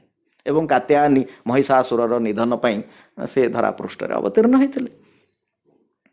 ସୋ ଯେକୌଣସି ରୂପ ମାଙ୍କର ଆମେ ଦେଖିବା, ସୋ କୌଣସି ନା କୌଣସି ଭାବରେ ସେ ଆସୁରୀ ଶକ୍ତିର ବିନାଶ କରିବା ପାଇଁ ସେ ଧରାପୃଷ୍ଠରେ ଅବତୀର୍ଣ୍ଣ ହୋଇଥାନ୍ତି। ଧର୍ମର ସଂସ୍ଥାପନା ପାଇଁ, ଦୈବ ଶକ୍ତିର ସୁରକ୍ଷା ପ୍ରଦାନ କରିବା ପାଇଁ ସେ ଯୁଗେ ଯୁଗେ ସମୟ ସମୟରେ ସେ ଧରାପୃଷ୍ଠରେ ଅବତୀର୍ଣ୍ଣ ହୋଇଥାନ୍ତି। ଦୁଇ ଜଣ ଅସୁର ଥିଲେ, ଆମେ ସମସ୍ତେ ତାଙ୍କ ନାଁ ସବୁ ନାଁ ସହ ପରିଚିତ, ଶୁମ୍ଭ ଏବଂ ନିଶୁମ୍ଭ। ଭେରି ପାୱାରଫୁଲ୍ ଡେମନ୍, କାରଣ ସେ ସ୍ୱର୍ଗ ମର୍ତ୍ତ ପାତାଳ ସବୁକୁ ଅଧିକାର କରିନେଇଥିଲେ। ଯେ ଟ୍ରେମେଣ୍ଡସ୍ ପାୱାର ତାଙ୍କ ପାଖରେ ଥିଲା। ଏବେ ସେମିତିଆ ପାୱାରଫୁଲ୍ ଲୋକ କାହାନ୍ତି ଯେ ତିନି ଭୁବନକୁ ଅକ୍ତିଆର କରି ରାଜତ୍ୱ କରିବା। ଭଗବାନ ତ ଥରେ ତାଙ୍କ ସମ୍ଭାଷଣରେ କହିଲେ, ହିରଣ୍ୟକଶ୍ୟପ ପରି ସାଇଣ୍ଟିଷ୍ଟ କାହାନ୍ତି ଏବେ? ଦି ସୋ କଲ୍ଡ ସାଇଣ୍ଟିଷ୍ଟ ଯେଉଁମାନେ ନିଜକୁ ବଡ଼ ବଡ଼ ବୈଜ୍ଞାନିକ ବୋଲି କ୍ଲେମ୍ କରୁଛନ୍ତି, ହିରଣ୍ୟକଶ୍ୟପ ପରି ସାଇଣ୍ଟିଷ୍ଟ କାହାନ୍ତି? ସୂର୍ଯ୍ୟମଣ୍ଡଳକୁ ଭ୍ରମଣ କରି ଆସିପାରୁଥିଲା ସିଏ, ତାର ସେ କ୍ୟାପାବିଲିଟି ଥିଲା ଯେ ସୂର୍ଯ୍ୟମଣ୍ଡଳ ପର୍ଯ୍ୟନ୍ତ ଯାଇପାରୁଥିଲା। ଯେଉଁ ସୂର୍ଯ୍ୟମଣ୍ଡଳରେ ମା କୁଷ୍ମାଣ୍ଡା ବାସ କରନ୍ତି, ସୂର୍ଯ୍ୟର ଯେଉଁ ଇନଫାଇନାଇଟ୍ ଏନର୍ଜି, ଅସରନ୍ତି ଶକ୍ତି, constantly hydrogen gets converted into helium, the constant energy, that is ମା କୁଷ୍ମାଣ୍ଡା। ମା କୁଷ୍ମାଣ୍ଡାଙ୍କର ବାସସ୍ଥାନ ହେଉଛି ସୂର୍ଯ୍ୟମଣ୍ଡଳ। ସେ ହିରଣ୍ୟକଶ୍ୟପ ସେ ପର୍ଯ୍ୟନ୍ତ ଯାଇପାରିଥିଲା। ସେମିତିଆ ବୈଜ୍ଞାନିକ କାହାନ୍ତି ଏବେ? ତ ଶୁମ୍ଭ ନିଶୁମ୍ଭ ଏତେ ପାୱାରଫୁଲ୍ ଥିଲେ, ସେ ସ୍ୱର୍ଗ ମର୍ତ୍ତ୍ୟ ପାତାଳ ସବୁକୁ ଅଧିକାର କରିନେଇଥିଲେ। ଏବଂ ତାଙ୍କର ଦୁଇ ଜଣ ଆହୁରି ସହଯୋଗୀ ମଧ୍ୟ ଥିଲେ, ଚଣ୍ଡ ଏବଂ ମୁଣ୍ଡ। ତ ଏ ସମସ୍ତେ ମିଶିକିରି ଯେତେବେଳେ ଧରାପୃଷ୍ଠରେ ଉତ୍ପାତ ମଚେଇବାକୁ ଲାଗିଲେ ଏବଂ ଅଧର୍ମର ଯେତେବେଳେ ଅଧୋଗତି ହେବାକୁ ବସିଲା, ଧର୍ମସ୍ୟ ଗ୍ଲାନି, ଧର୍ମର ଯେତେବେଳେ ଗ୍ଲାନି ସଂଗଠିତ ହେବାକୁ ଲାଗିଲା, ସେତେବେଳେ ମା ନିଜକୁ ଅବତାର ହିସାବରେ ପ୍ରକଟ କଲେ। ଶିବ ଏବଂ ପାର୍ବତୀ ଥରେ କୈଳାସରେ ବସି କିଛି ଲାଇଟ୍ ମୋମେଣ୍ଟସ୍ ସ୍ପେଣ୍ଡ କରୁଥିଲେ। ସ୍ୱାମୀ ସ୍ତ୍ରୀଙ୍କ ଭିତରେ ବେଳେବେଳେ ଲାଇଟ୍ ମୋମେଣ୍ଟସ୍ ଆସେ, ଥଟ୍ଟା ପରିହାସ ଭିତରେ ସମୟ ଅତିବାହିତ ହୁଏ। ଏହି ସମୟ ଭିତରେ ଥଟ୍ଟା ପରିହାସ ଭିତରେ ଶିବ କ'ଣ କଲେ, ପାର୍ବତୀ ତ ଗୋରା ରଙ୍ଗର ଥିଲେ, ଗୌରବର୍ଣ୍ଣା, ସେ ତାଙ୍କର ରଙ୍ଗକୁ ପରିବର୍ତ୍ତନ କରି କଳା କରିଦେଲେ। ସୋ ପାର୍ବତୀ ବିକେମ୍ ସେ କଳା ବର୍ଣ୍ଣ ହେଇଗଲେ, ତାଙ୍କର ବର୍ଣ୍ଣଟା କଳା ବର୍ଣ୍ଣ ହେଇଗଲା। ଏବଂ ପାର୍ବତୀ ଯେତେବେଳେ ହଠାତ୍ ଗୋରାରୁ କଳା ହେଇଗଲେ, ଗୋରି ଥିଲେ ଏବଂ କାଳି ହେଇଗଲେ, ଶିବ ତାଙ୍କୁ ଚିଡ଼େଇବାକୁ ଲାଗିଲେ, କାଳି କାଳି କାଳି କାଳି କାଳି। ସୋ ଥଟ୍ଟା ପରିହାସ ଭିତରେ ଏପରି ହଉ ହଉ ଯେତେବେଳେ ଶିବ କାଳି କାଳି ବୋଲି ଚିଡ଼େଇବାକୁ ଲାଗିଲେ ଏବଂ ପାର୍ବତୀ ଗୋରି ଥିଲେ ତାଙ୍କୁ କାଳିରେ ରୂପାନ୍ତରିତ କରିଦେଲେ, ସେତେବେଳେ ପାର୍ବତୀଙ୍କର ମନ ଟିକେ କଷ୍ଟ ହେଲା। ସେ ବ୍ରହ୍ମାଙ୍କୁ ପ୍ରାର୍ଥନା କଲେ। ବ୍ରହ୍ମା କହିଲେ, କିଛି ଅସୁବିଧା ନାହିଁ, ତମେ ଟିକେ ମାନସରୋବରରେ ଗାଧେଇ ପଡ଼, ଠିକ୍ ହେଇଯିବ। ସୋ ପାର୍ବତୀ ଯେତେବେଳେ ମାନସରୋବରରେ ଗାଧଉଛନ୍ତି, ସେତେବେଳେ ଦେବତାମାନେ ଆସି ପ୍ରାର୍ଥନା କଲେ, शिव पार्वती को प्रार्थना करुचंती जे शुंभ निशुंभ चंड मुंड इत्यादि राक्षस माने आमको रखी दौना आंकर उत्पात रू आम किभଳି भाବରେ रक्षा पाइबु। सेतबेले माँ पार्वती कौन कले तांक शरीरर जो कला चर्म से कला चर्मटी तांक शरीर रू बाहरी आसिला एवं से आउ गोटे रूप परिग्रहण कला जे होची कौशिकी। पार्वतींकर कोश पार्वतींकर चर्म बा पार्वतींकर कोशरू आसुथिबारु से देवींक नाँ हला कौशिकी। सो कौशिकी हिसाब रे माँ अवतार ग्रहण कले देवता मानकर प्रार्थनार उत्तर देवाकू जाइकिरी माँ निजकू कौशिकी रूप रे अवतीर्ण करैथिले से दिन। एवं आमर शास्त्र पुराण रे कौशिकी को चंडी बोली मध्य कहा जायछि। माँ चंडी होचंती कौशिकी जे चंडी सी एवं तांको चंद्र घंटा बोली कहा जायछि। नवदुर्गा रे से चंद्र घंटा भाव रे पूजित। सो माँ चंद्र घंटा होचंती कौशिकी बा आमे चंडी आकार रे तांको पूजा करू। से चंडींकर अवतार संगठित होइथिला काहेकि ना शुंभ निशुंभंकर निधन करिवा पई। एवं माँ चंडी जेतेबेले शुंभ निशुंभंक सह युद्ध करूचंती नवदुर्गा रे जहां को आमे चंद्र घंटा बोली कहूची सेतबेले तांकर तृतीय नयन चंद्र घंटांकर तृतीय नयन सबुबले ओपन थाए से केवल बंद ही न थाए। तांकर तृतीय नयन रु देवींकर आउ गोटे रूपर आविर्भाव संगठित होइतला से होचंती माँ कालरात्रि। सो कालरात्रि मध्य नवदुर्गांक भितर स्थानित। सप्तमं कालरात्रीति महागौरी च अष्टमं नवमं सिद्धिदात्री च नवदुर्गा प्रकीर्तिता भक्त्यानि तानि नमानि ब्रह्मणी व महात्मना। तो सप्तमं कालरात्रीति तृतीयं चंद्र घंटेति तृतीय होचंती चंद्र घंटा। ये चंद्र घंटा होचंती माँ चंडी एवं तांकर तृतीय नयनरु जो अवतार प्रकटित होइथिले से होचंती माँ कालरात्रि। ये सबू प्रथम आमको बुझी नबाकू हबो ये सबू मांकर भिन्न भिन्न नाम एवं भिन्न भिन्न रूप प्रकृत पक्षे जहाँ आम प्रथम आलोचना करि आसुचे divinity is one and only one. से माने विभिन्न समय रे दैवत्व विभिन्न रूप एवं विभिन्न नाम रे निजको परिप्रकाश करे दैवत्व सिचुएशन बा परिस्थितिर डिमांड को आखि आगे रखिक। तत्वतः ये समस्ते विभिन्न नाम विभिन्न रूप प्रकाश अवतरित हेले मध्य से माने समस्ते होचंती गोटिए तत्व वन प्रिंसिपल। तो माँ कालरात्रि जितेबाला निजको प्रकट कले से रक्तबीज नामक असुर को मारिले। रक्तबीज गोटे इंटरेस्टिंग असुर थिला। ताकू जितेबाला आघात करा जाउथला ता शरीर रु जो रक्तबिंदु तळे पडुथिला से प्रत्येक रक्तबिंदु रु आ गोटे गोटे रक्तबीज तैयारी ही जाउथले। So Raktabija knew the tricks of cloning. से क्लोनिंग रा ट्रिक्स जानिथिला। से निजरा क्लोन तैयारी करि पारुथला। तार प्रत्येकटा रक्तबिंदु रु गोटे गोटे रक्तबीज तैयारी ही जाउथले। माँ कालरात्रि सेटा को हवा को देले नहीं। Maa Kalratri prevented that the process of cloning. तो रक्त बीज शरीर रु जेते रक्त निर्गत हला से सब को पान करने को लगे। शिव जमती हलाहल विष पान करथिले संसार को उद्धार करने पाई। माँ कालरात्रि से दिन रक्त बीजर रक्त सब पान करथिले। तो माँ कालरात्रि से दिन रक्त बीज को निधन करथिले। माँ चंडी सेतबेले शुंभ निशुंभ को निधन करथिले।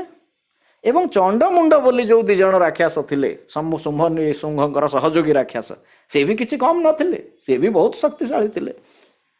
तो माँ कालरात्रि चंडमुंड को मध्य निधन करथिले। तो चंडमुंड को निधन करबा परे तांका ना चामुंडा हेतला। सो कालरात्रि को चामुंडा भिसा हिसाब रे आमे निधन उपासना करूचे काहेकि कारण she was responsible for killing Chand and मुंड। चंड आ मुंड को से निधन करथिले। ये कालरात्रि गोटे विशेषत्व अच्छी जोटा आम बहुत प्रासंगिकता बहन करे। कालरात्रि कहले भयंकर। कालरात्रि को वर्णना करा जायछि शास्त्र रे। सेज कुशिका बोली जड़े ऋषि थिले। से रात्रि सूक्त लिखिथिले। Ratri Sukta is a part of the Rigveda. तो रात्रि सूक्त रे से मां को रात्रि स्वरूपिणी हिसाब रे वर्णना करिसंती। प्रकृतिस्त्वां च सर्वस्य गुणत्रय विभाविनी कालरात्रिर महारात्रिर मोहरात्रिश्च दारुणा। यह होची तांकर शरीरर वर्णना। कालरात्रिर महारात्रिर मोहरात्रिर च दारुणा। ତ ପ୍ରକୃତରେ ସେୟା ନୁହେଁ।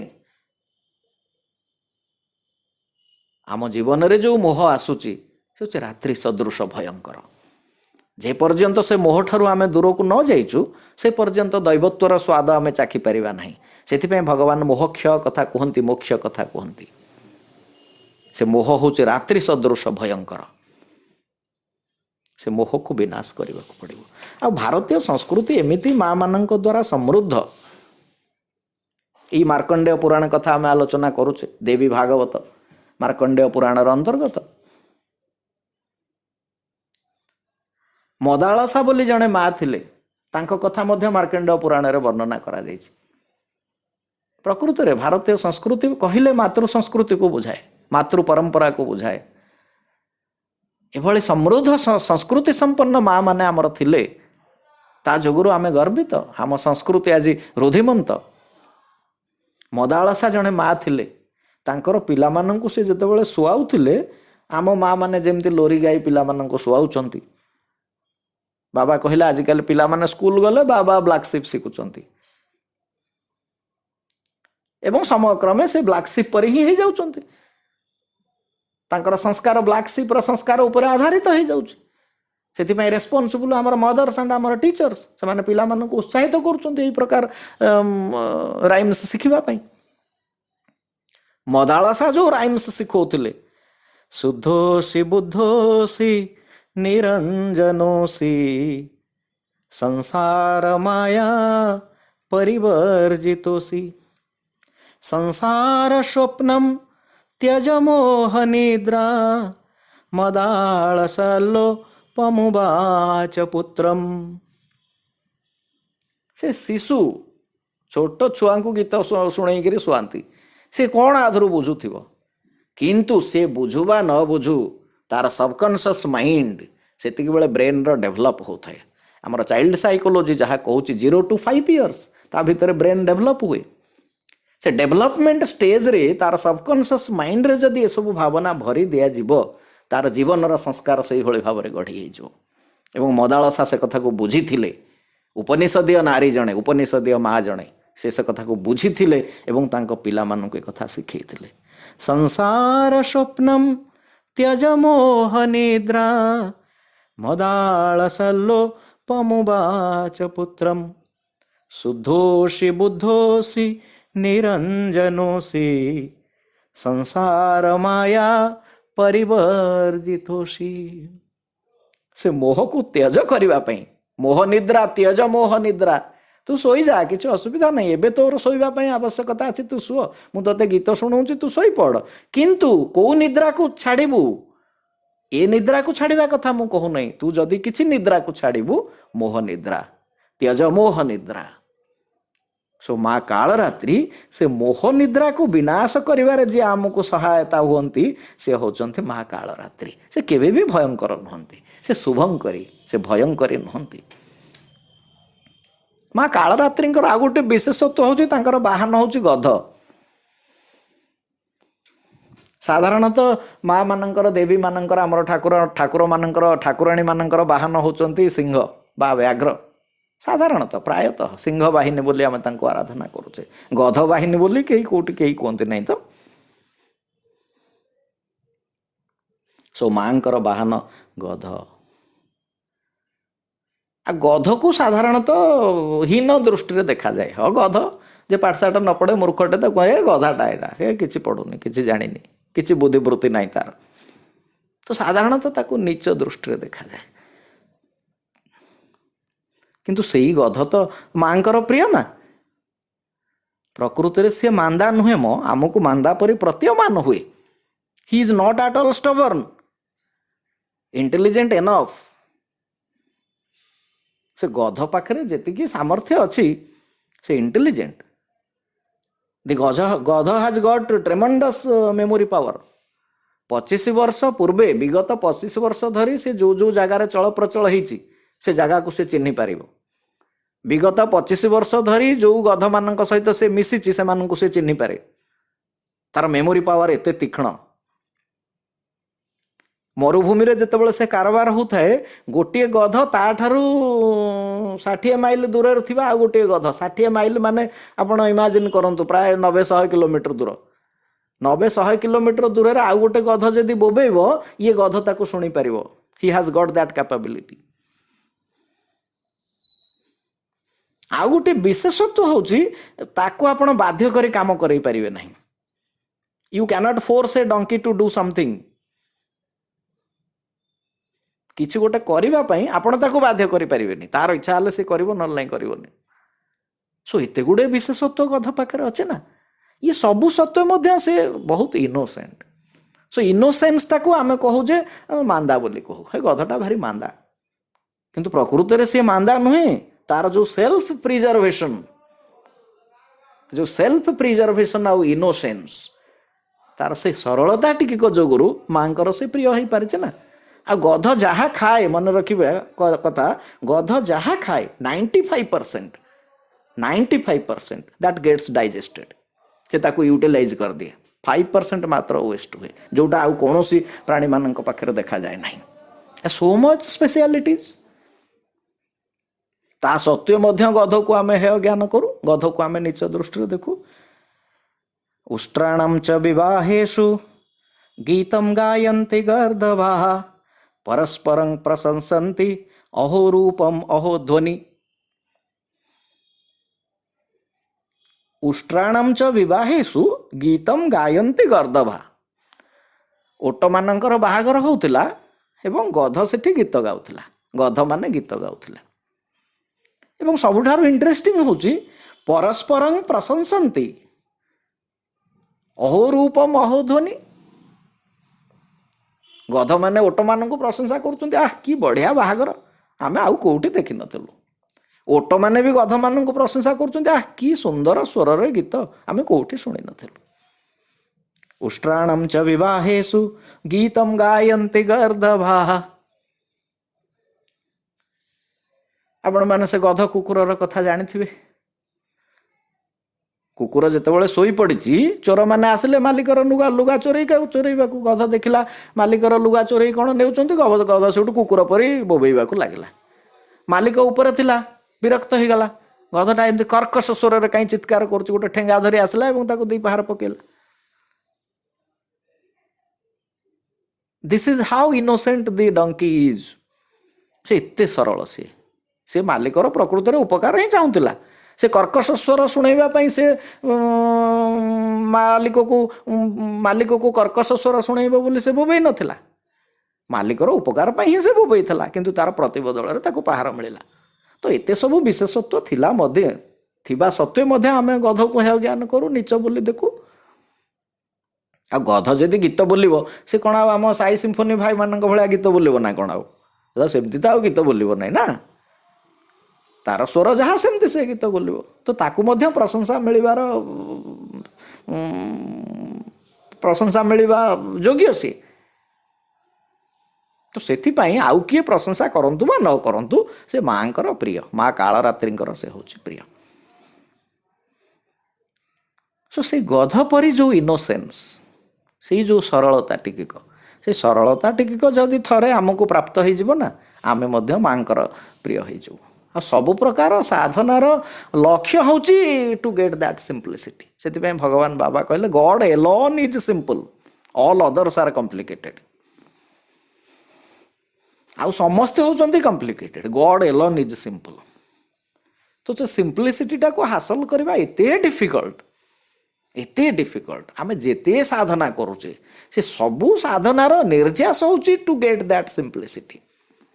ମାଗୋ କରୁଛି ଏତିକି ଗୁହାରି, ମୁଁ ଯେ ଭକତିର ଫୁଲ ସଜାଡ଼ି, ହୃଦୟକୁ ମୋର କର ନିର୍ମଳ, ହୃଦୟକୁ ମୋର କର ନିର୍ମଳ, ଉଷାର ଆଲୋକ ପରି ମାଗୋ କରୁଛି ଏତିକି ଗୁହାରି, ମୁଁ ଯେ ଭକତିର ଫୁଲ ସଜାଡ଼ି। तो मो हृदय को टिके निर्मलतार भरी दियो, मते सेतिकी सिंप्लिसिटी प्रदान कर। जहाँ किसी साधना करुच्ची मोर आउ किसी सिद्धि दरकार नहीं, मोर अष्टसिद्धि नवनिधि किसी आवश्यकता नहीं। मो हृदय को टिके निर्मलतार भरी दियो, मते सेतिकी सरलता टिके प्रदान कर। मु कहूनी मु गध हेबी बोली, मु गध न हुए, मु गध हेबाकु चाहूनी। I want to be so intelligent, I want to be materially very fine, I want to be spiritually brilliant. ये सबू सत्वे मध्य मो पाखरु से सरलता टिके न जाऊ, मो पाखरु से निर्मलता टिके न जाऊ। हृदय को मोर कर निर्मल, उषार आलोक परी मागो, करुछि एतिकी गुहारी, मुझे भक्तिर फूल सजाड़ी। So that should be the objective.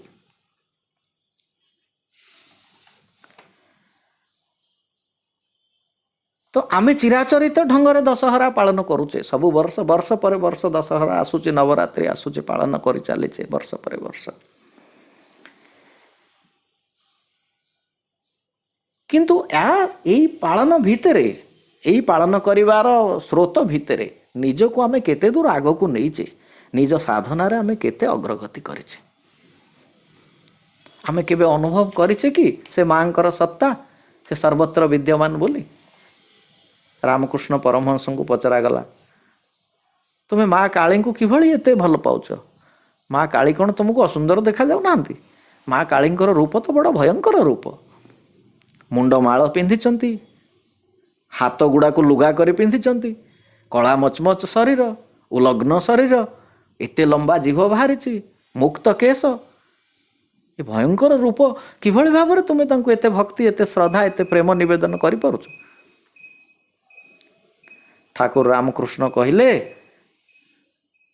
तू जदि समुद्र को दूररू ठिया होई देखिबू तते से नील देखा जीवो, जदि समुद्र पाखक जीवो आंजुलाए पानी आनिकरी पाखरे देखिबू से पानी रंगहीन, से पानी वर्णहीन। तू जे पर्यंत माँ को दूररू देखुथिबू से तते कला देखा जाउथिबो, से तते भयंकर देखा जाउथिबो। तू केबे चेष्टा करिछु माँ को पाखरू देखिया पई? माँ को थोड़े पाखरू देखा चेष्टा कर। से रूपहीन, से रंगहीन, से वर्णहीन, सी प्रेम प्रेम एवं प्रेम, संपूर्ण प्रेमर से मूर्तिमंत रूप से हूँ परा माँ। माँ कहले प्रेम, तो प्रेम इज ए सिनोनिम ऑफ माँ। प्रेम बाहिनी रे भगवान लिखिंट मानव एवं दानव, मानव दानव। सो मानव दानव भितर नव शब्दटा हूँ common, so difference lies in माँ एंड दा।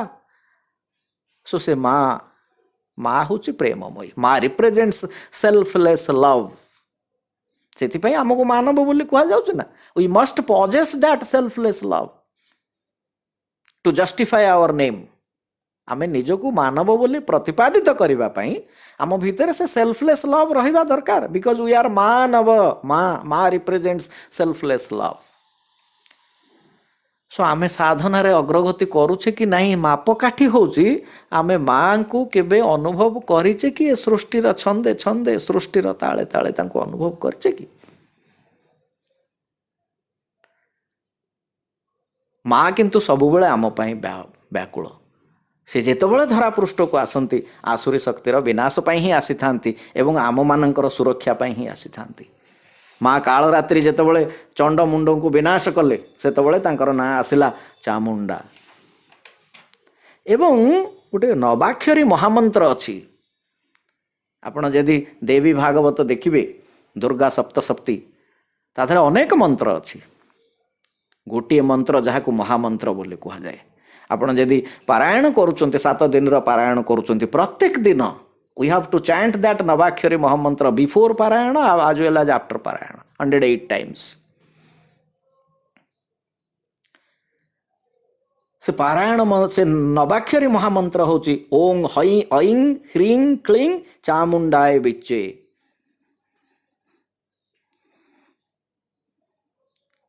ऐं, ऐं रिप्रेजेंट्स सृष्टि स्वरूपिणी, ह्रीं, ह्रीं रिप्रेजेंट्स पालन कर्त्री, क्लीं, क्लिंग रिप्रेजेंट्स काम स्वरूपिणी बीज स्वरूपिणी ए निखिल ब्रह्मांडर से होचंती बीज ये ब्रह्मांडरे सर्वत्र तांकर सत्ता निहित गोटे आंब टाकुआटे पोतीदेले आपण आंब गछटे पाउचंती से आंब गछर प्रति छत्रे छत्रे से टाकुआर छत्ता सत्ता निहित से आंब गछरे जो असंख्य आंब फळुची प्रत्येक आंब फळ भितर गोटे गोटे टाकुआ अछि सो बीज स्वरूपिणी ये संसार तांक ठारो सृष्टि हेची एवं संसारर प्रत्येक छत्रे छत्रे से विराजमान एठी मोर उत्कलमणि गोपबंधु कथा मन पड़ुची आमे साधारणतः तांको भावुचे आमे उत्कलमणि गोपबंधु जने समाज संस्कारक बोली किंतु से एते बड़ आध्यात्मिक साधक थिले तांकर कविता गुड़िक जदि आपण पढ़िबे देखिबे आध्यात्मिकतार झलक तांकर प्रत्येक कवितारू आपण पाइबे से संसारर छत्रे छत्रे मांकर शक्ति विराजित मांकर सत्ता विराजित जड़ बोली जाहा तोते हुई प्रतीत न जानू तो हिंकी शक्ति रही निहित शक्ति बिना सत्ता केबे नुहई संभव तेणु सिना शिवमय देख सर्वभव ये केते बड़ा आध्यात्मिक सत्य द अल्टीमेट स्पिरिचुअल ट्रूथ शक्ति बिना सत्ता केबे नुहई संभव तेणु सिना शिव देख सर्वभव जड़ बोली जहा तोते हुई प्रतीत न जानू तहिंकी शक्ति रही निहित जड़ एवं चेतन जोगुड़ा को आम सो कल्ड जड़ बोली कहूचे से प्रकृत में जड़ नुहे ता भितर मध्य शक्ति निहित ता भितर मध्य दैवी सत्ता निहित से भगवान कहले divinity is sleeping in stones dreaming in plants तो सर्वत्र से दैवत्वर सत्ता निहित जड़ बोली जाहा तोते हुई प्रतीत न जानू तो हिंकी शक्ति रही निहित शक्ति बिना सत्ता केबे नुहई संभव तेणु सिना शिवमय देख सर्वभव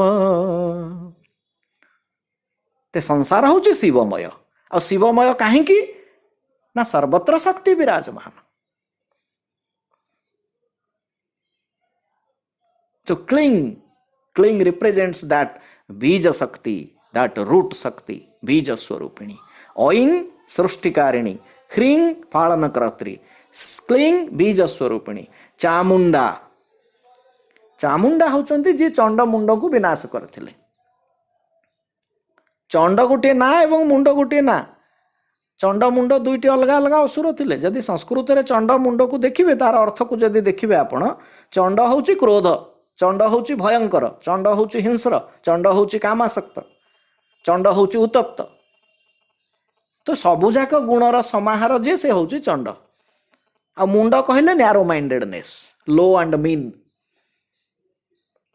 तो सबुजाक बदगुणर जे अधिकारी से होची असुर माँ ताकू विनाश करथिले सो ओं ऐं ह्रीं क्लीं चामुंडाए बिच्चे बिच्चे कहले अभय वरदायिनी मु सेई मां को प्रार्थना करुची जे मते अभय वर प्रदान करिवे को माँ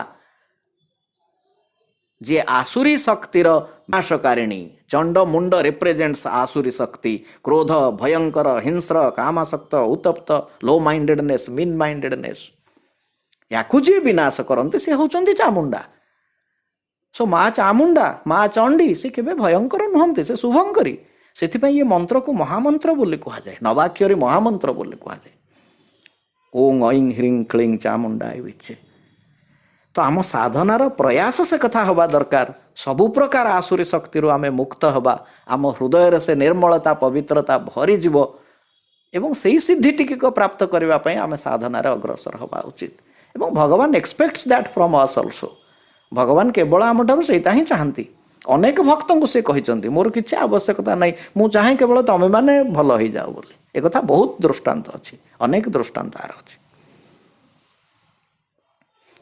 तो सृष्टिर छत्रे छत्रे माँ विराजिता ये कथा को अनुभव करने ये कथा को आमको मने पकई दबा पई दशहरार गोटे इंटीग्राल पार्ट होची कुमारी पूजा, नव कुमारी पूजा।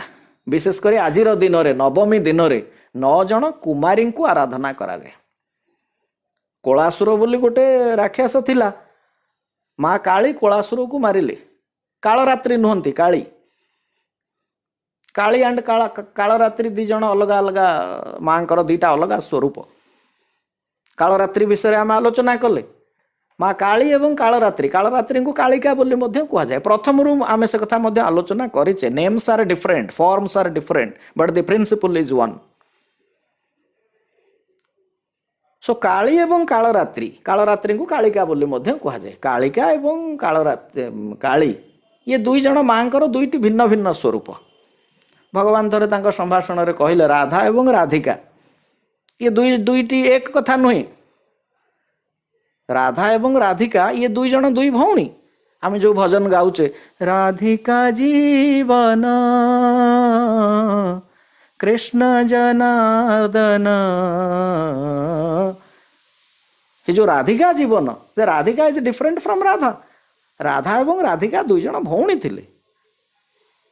प्रथमरु राधिका थिले सगुण उपासिका एवं राधा थिले निर्गुण उपासिका। राधिका भगवान कृष्णंकर रूप प्रति बेसी अटैच्ड थिले एवं राधा भगवान कृष्णंकर नाम प्रति बेसी अटैच्ड थिले। इंस्पायर्ड बाय राधिका, राधिका भक्ति द्वारा से इंस्पायर्ड होकरी राधा तापरे सगुण उपासनार पंथा को आवरी नहीं थिले। किंतु से दी जन दुईटी स्वरूप थिले, दुई जन दुई भौणी थिले। सो कालिका एवं काली माँकर दुईटी भिन्न रूप। माँ काली जेतेबेले कलासुर को मारिले, कलासुर को मारिबा पई माँ काली को गोटे कुमारी रूप में अवतीर्ण होगा पड़ता। तो सेठू ही कुमारी पूजार परंपरा आसीथिला। जेतेबेले धर्मावरम अभिमुखे जाउथिले 20 जन भक्त, 20-25 जन भक्त 4-5टा शगड़े बसी जाउचंती। संध्या हो गलानी, चंद्र आलोक जह्न आलोक पड़ी।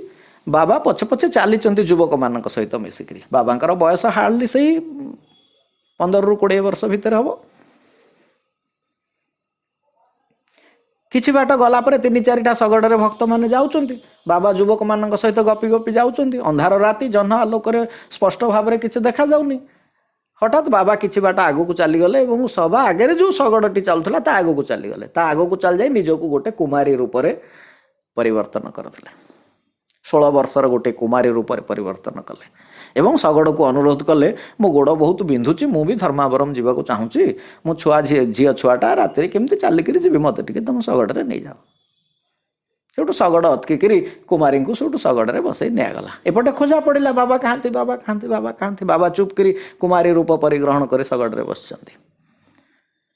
सो माँ काली जेतेबेले निजको कुमारी रूप में प्रकट कले कलासुर को मारिबा पई, सेठू ही कुमारी पूजार परंपरा आरंभ होला। 9 जन कुमारी को आमे माँकर स्वरूप हिसाब से दशहरार आराधना करिथाउ। तो कुमारी पूजार विशेषत्व होची, शक्ति पूजार विशेषत्व होची प्रत्येक पाखरे से शक्तिर संदर्शन करवा, से शक्तिर सत्ता को उपलब्धि करवा। से 9 जन कुमारी को 9टी माँकर 9टी ना रे आराधना करा जाए। कुमारी नमः, त्रिमूर्तै नमः, कल्याण्यै नमः, रोहिण्यै नमः, कालिकायै नमः, चंडिकायै नमः, सांभव्यै नमः, दुर्गायै नमः, सुभद्रायै नमः। ये होचंती नवकुमारी। सो नवकुमारी आराधनार तात्पर्य होची प्रत्येक नारी भितरे से दैवत्व को उपलब्धि करिबा, से दैवत्वर सत्ता को उपलब्धि करिबा। जगज्जननी माँ को कुमारी हिसाब से आराधना करिबा एवं कुमारी मानंकु माँकर भाव में आम आराधना करिबा, मातृस्वरूपिणी भाव में आराधना करिबा। ये होची कुमारी पूजार विशेषत्व। मंत्राक्षरमयीं लक्ष्मी मातृणां रूपधारिणीं नवदुर्गात्मिकां साक्षात् कन्यां आवाहयाम्यहम्। जगत्पूज्ये जगत्वन्द्ये सर्वशक्तिस्वरूपिणी पूजां गृहाण कौमारी जगत्माता नमोस्तुते। सो कुमारी मानंकु आमे जगत मातांकर स्थान दे तांको पूजा करूचे। जगत पूज्ये जगत बंदी सर्वशक्ति स्वरूपिणी सो कौनसी नारी को अबला बोली भाविबा उचित नुहे। आम संस्कृति एक कथा शिक्षा दिए। तो कुमारी पूजार गोटे विशेषत्व होची आमे कुमारी मानंकु आमे नारी मानंकु नवदुर्गात्मिकाम साक्षात साक्षात नवदुर्गांकर स्वरूपिणी बोली भावुचे। सो नवदुर्गात्मिकाम साक्षात कन्यांग आवाहयाम्यहम जगत पूज्य जगत बंजे सर्वशक्ति स्वरूपिणी। से अबला नुहंती, से निर्बला नुहंती, सबु प्रकार शक्ति तांका पाखरे अछि।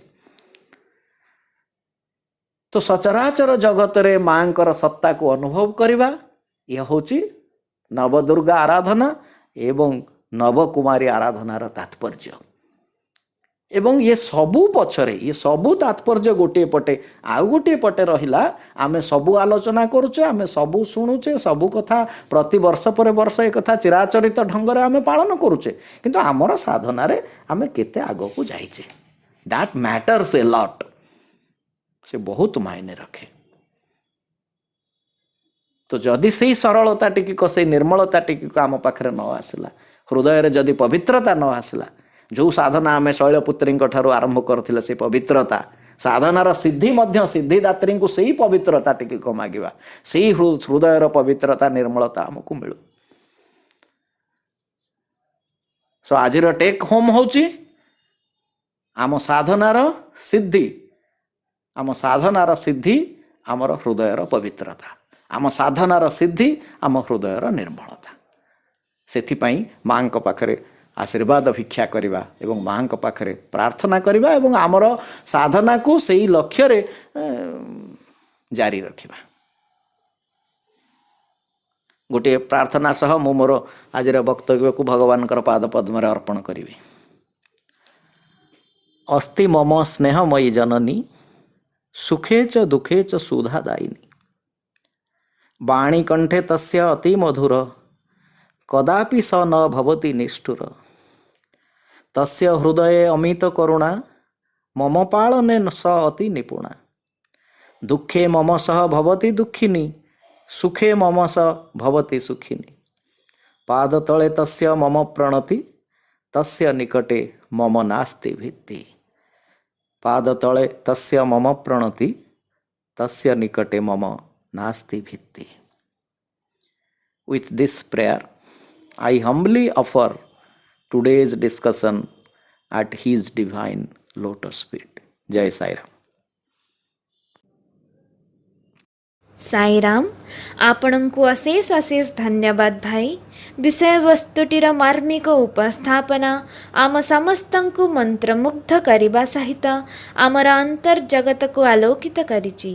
ସାଇ ମାତା ଆପଣଙ୍କର ସାରସ୍ୱତ ଓ ଆଧ୍ୟାତ୍ମିକ ସାଧନାକୁ ଶୀର୍ଷରେ ପହଞ୍ଚାନ୍ତୁ। କରୁଣାମୟୀ ସାଇ ମାଙ୍କ ପାଖରେ ଏତିକି ନିବେଦନ। एथिसहित आजिर सत्संगर सुधा पान करिथिबा समस्त विदग्ध श्रोता मंडली को आंतरिक कृतज्ञता।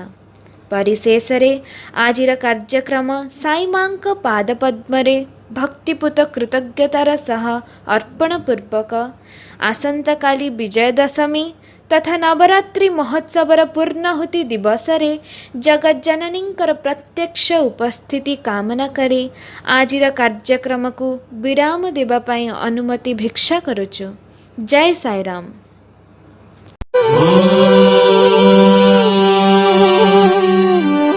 शांति शांति शांति समस्त लोकाः सुखिनो भवन्तु समस्त लोकाः सुखिनो भवन्तु समस्त लोकाः सुखिनो भवन्तु।